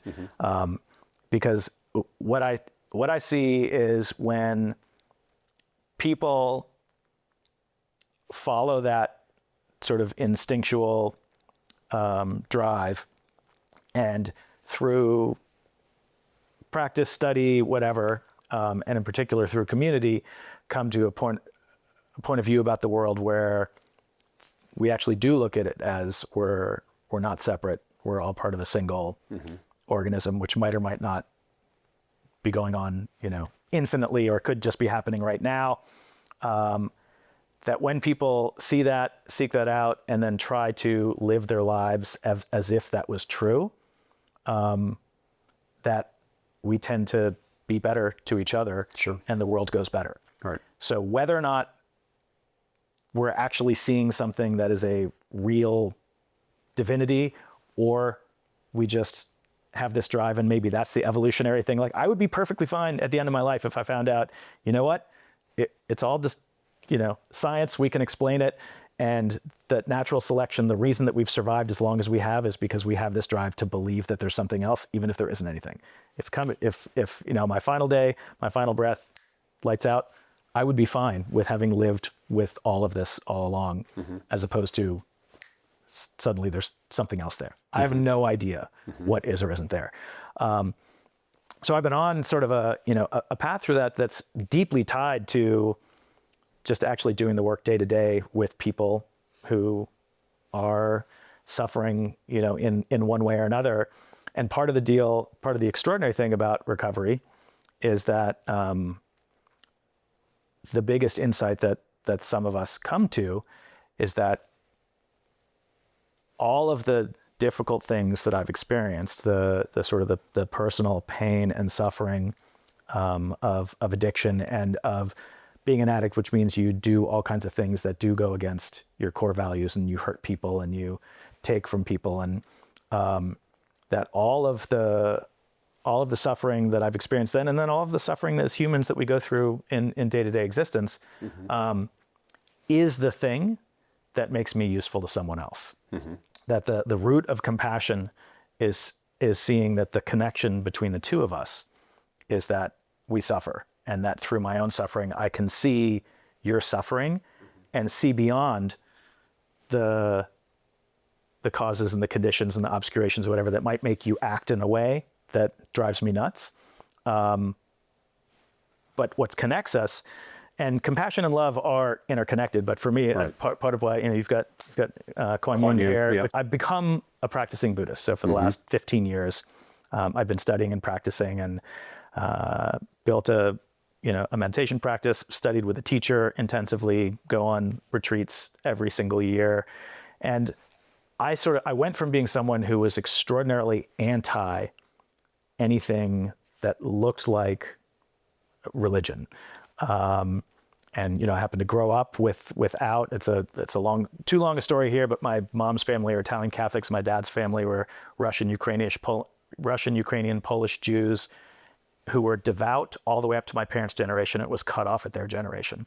So we were raised with people who came from a strong faith tradition but had none.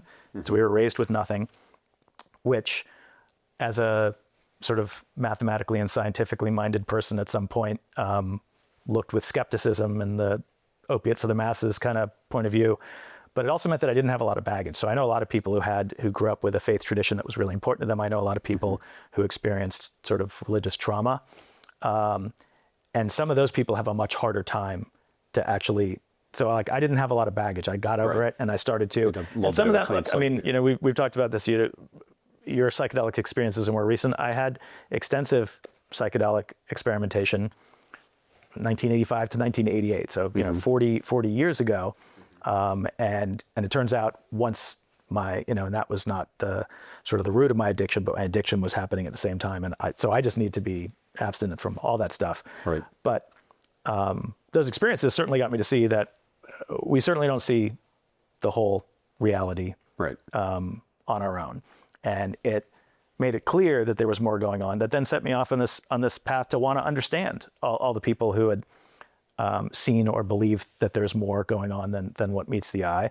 And somewhere along the way, when I decided I needed something more, that just therapy and sort of group work and the service work was not enough, I decided I need a meditation practice. And meditation was really the gateway to Buddhism.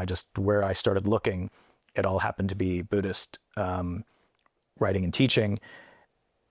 And the Buddhism just made sense to me. And in particular, and I've spent now a lot of time with the study and practice of it, but the core principles of it just really resonated with me. In particular, there's multiple different schools at the high level, but the Mahayana Buddhism is really built on this foundation of the Theravada, which is sort of the kind of what the Buddha taught explicitly, is really about the path to sort of individual liberation.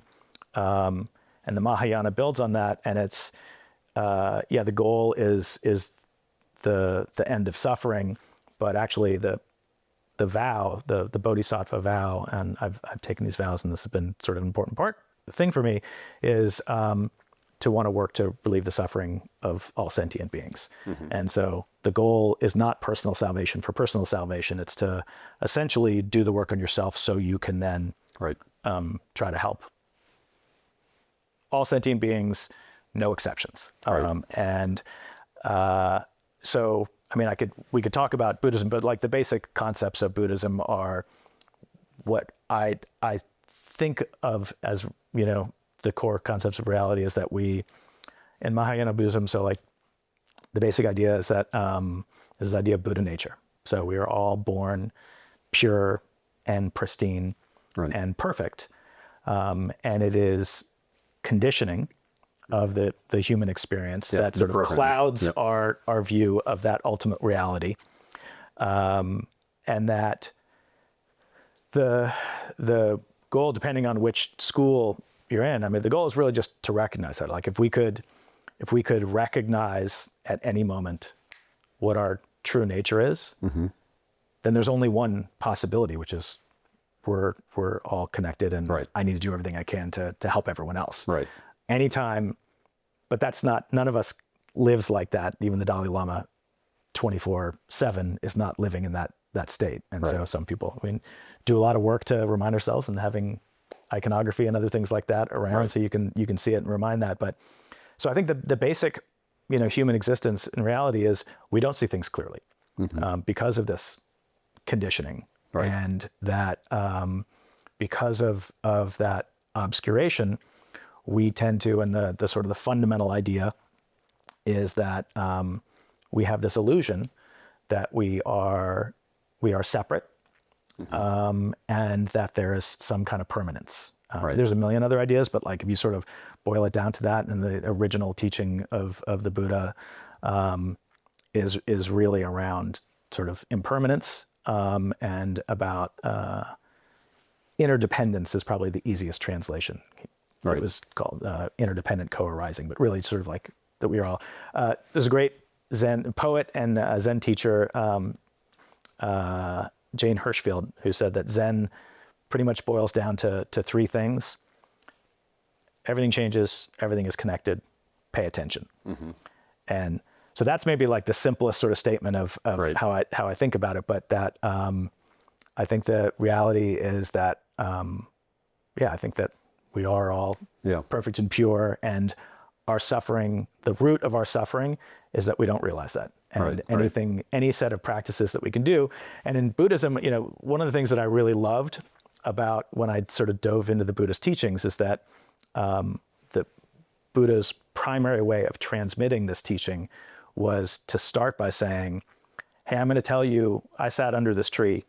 I was on this path for years and years trying to figure all the stuff out, and then I sat under this tree and sort of saw what I believe is reality as it is. I can tell you what that is, but don't believe me. You need to figure it out for yourself. And that the path is you need to, so Buddhism is not about reading and it's not about meditation. It's those two together. It doesn't exist without study and without practice. And that his dying talk with his students was, the final thing he said that's the most famous was like, be a lamp unto yourself. And so don't take anything that I've said in all of these years for granted. Go out and see and figure it out for yourself. And that to me is really important because it's not the message that I hear in a lot of other places, which is this is the way it is. And if you don't do it this way, you're doomed. Well, there is the dogma. And anything there are dogmatic Buddhists. So like you can find find dogma anywhere, but at the core teaching, and that was something that really, really appealed to me. And it was consistent with what I'd seen in my lived experience of being a person in recovery and trying to work with people and seeing people come to this realization that helped them get sober. And it ties back to some of the stuff that I saw and experienced in psychedelic experiences that definitely shaped the way that I've seen the world since then. But I guess the other thing that I think is really important, and that it turns out is foundational, I think, to a lot of the great spiritual traditions, is this idea of discernment as being like incredibly essential and important, and that we can see things and have experiences, and then we have to integrate that and figure out what. I don't care how many psychedelics you take. You've never grasped reality in a way where you have it all figured out. For sure. And I completely agree. And one of the most important things in my life, looking back on a life of trying to do these things, is that I can, and I'd be curious what you would say, but like I can point back to any point in time, 30 years ago, 20 years ago, 5 years ago, 6 months ago, where something I was really certain about, it turns out I was completely and totally wrong about.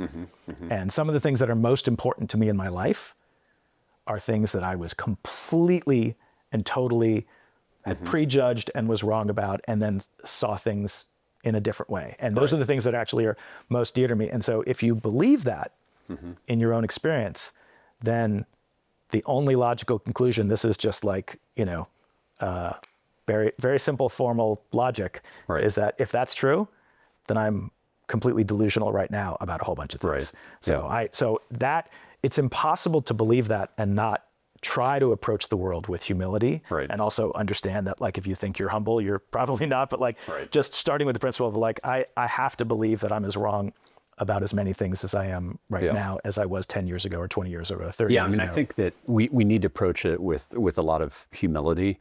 I do believe that whatever the nature of God is, whatever the nature is that created the Big Bang, the miracle that every materialist needs to grapple with, it's so far beyond our comprehension that I do think we'll be forever grasping at it. I have really loved diving into all of this ancient scripture to look for the common root, because it's looking for the pattern recognition, and anything I've ever studied, I've looked for that. And so that the common root is this root of that where we actually come from is from this place of love and light. And we're seeing that more and more through quantum physics and all the experiments that are being done with sound and everything else. And, one of the things you said earlier, which I'd just like to reframe, is that there is a universal human value.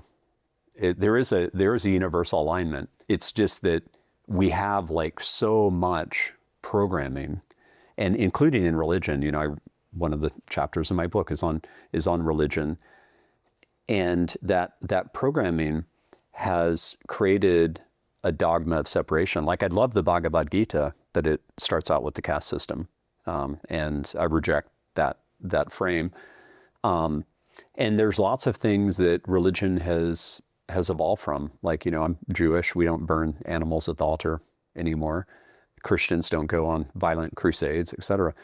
And, most Hindus don't really practice the caste system anymore, but there are still some, right?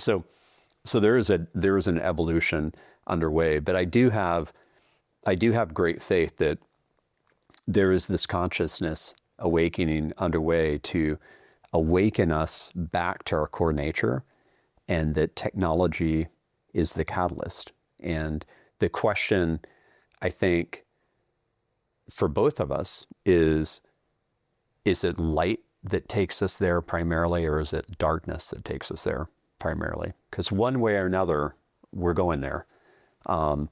And even if we just slow down, like even if people listening to this, are in power and say, and let's say that decision is made, one way or another, we're going to this path, because underlying the fear of the capitalist motive, like we need to get AGI before China, et cetera, is the hope.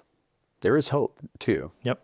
And I know you see that, and I want to be incredibly clear and incredibly respectful about that, because you're very responsible in your responsible AI class of saying, look, the answer for me is yes to both, right? That there is this great promise, and you lay out, some of the amazing breakthroughs that have happened. But what an honor this is to do this with you. I'm just mindful of the fact that you have a meeting in about 15 minutes. So I really don't want to make you late for that. You've been so generous with your time here. And this is not the last we'll be talking about this topic. I hope not. I was actually going to say that like we should definitely do this again. I mean, just a year from now, like think about how much progress is going to be made. And so I hope you'll take me up on that, because I'm very dedicated to helping humanity have the heart shift that we need to make it to the other side of this. I want us to create heaven on earth. That's why I'm doing this. That's why I'm self-funding it. There's no ads on this or anything else. It's not an economic motive. It's a true love for humanity and wanting us to create that beloved society that MLK saw, but create that around the world. And the amazing thing about this time is that that's never been more possible, but it also is correct to say that it's never been more possible to destroy ourselves, right? So we want, both of you and I want to get to the same destination, of course, for the sake of all humanity. And it's going to be a wild ride over the next 10 to 15 years. Well, thank you for what you're doing. And thank you. Well, thank you for what you're doing. Yeah, what you're doing is amazing. What an amazing gift to those students. And I can't wait to see how this grows for you. Like, your voice is really important. So people should sign up for that course online. You make it very accessible. And it does benefit a great cause with Houston Tillotson. It's awesome that you're serving on their board of trustees. It's going to be fun to see where you go with this too, because I know it's a big drive for you, and you're communicating a very important message that everybody needs to hear. So thanks so much, brother. Thanks, Brett. Well, thanks again, everybody, for tuning in to another episode of Love Conquers Fear. I absolutely loved that episode. It really does take us looking at this challenge and opportunity from many different perspectives. And that's why with Love Conquers Fear, I've been mixing it up with lots of scientists, spiritual teachers, amazing entrepreneurs, amazing investors, amazing executives like Chris. And wow, what an episode. So I hope you really enjoyed this. Thanks for all the love you're giving me. I get so many messages every day from people that are having a heart shift. We talked about Buddhism. I was going to ask Chris about Zen and the art of motorcycle maintenance. If you haven't read that, that's a good one. And thank you again for all the love. Please keep on sharing it. Again, this is self-funded. And my goal here is to help with the collective awakening that we need to make it to the other side. Thank you.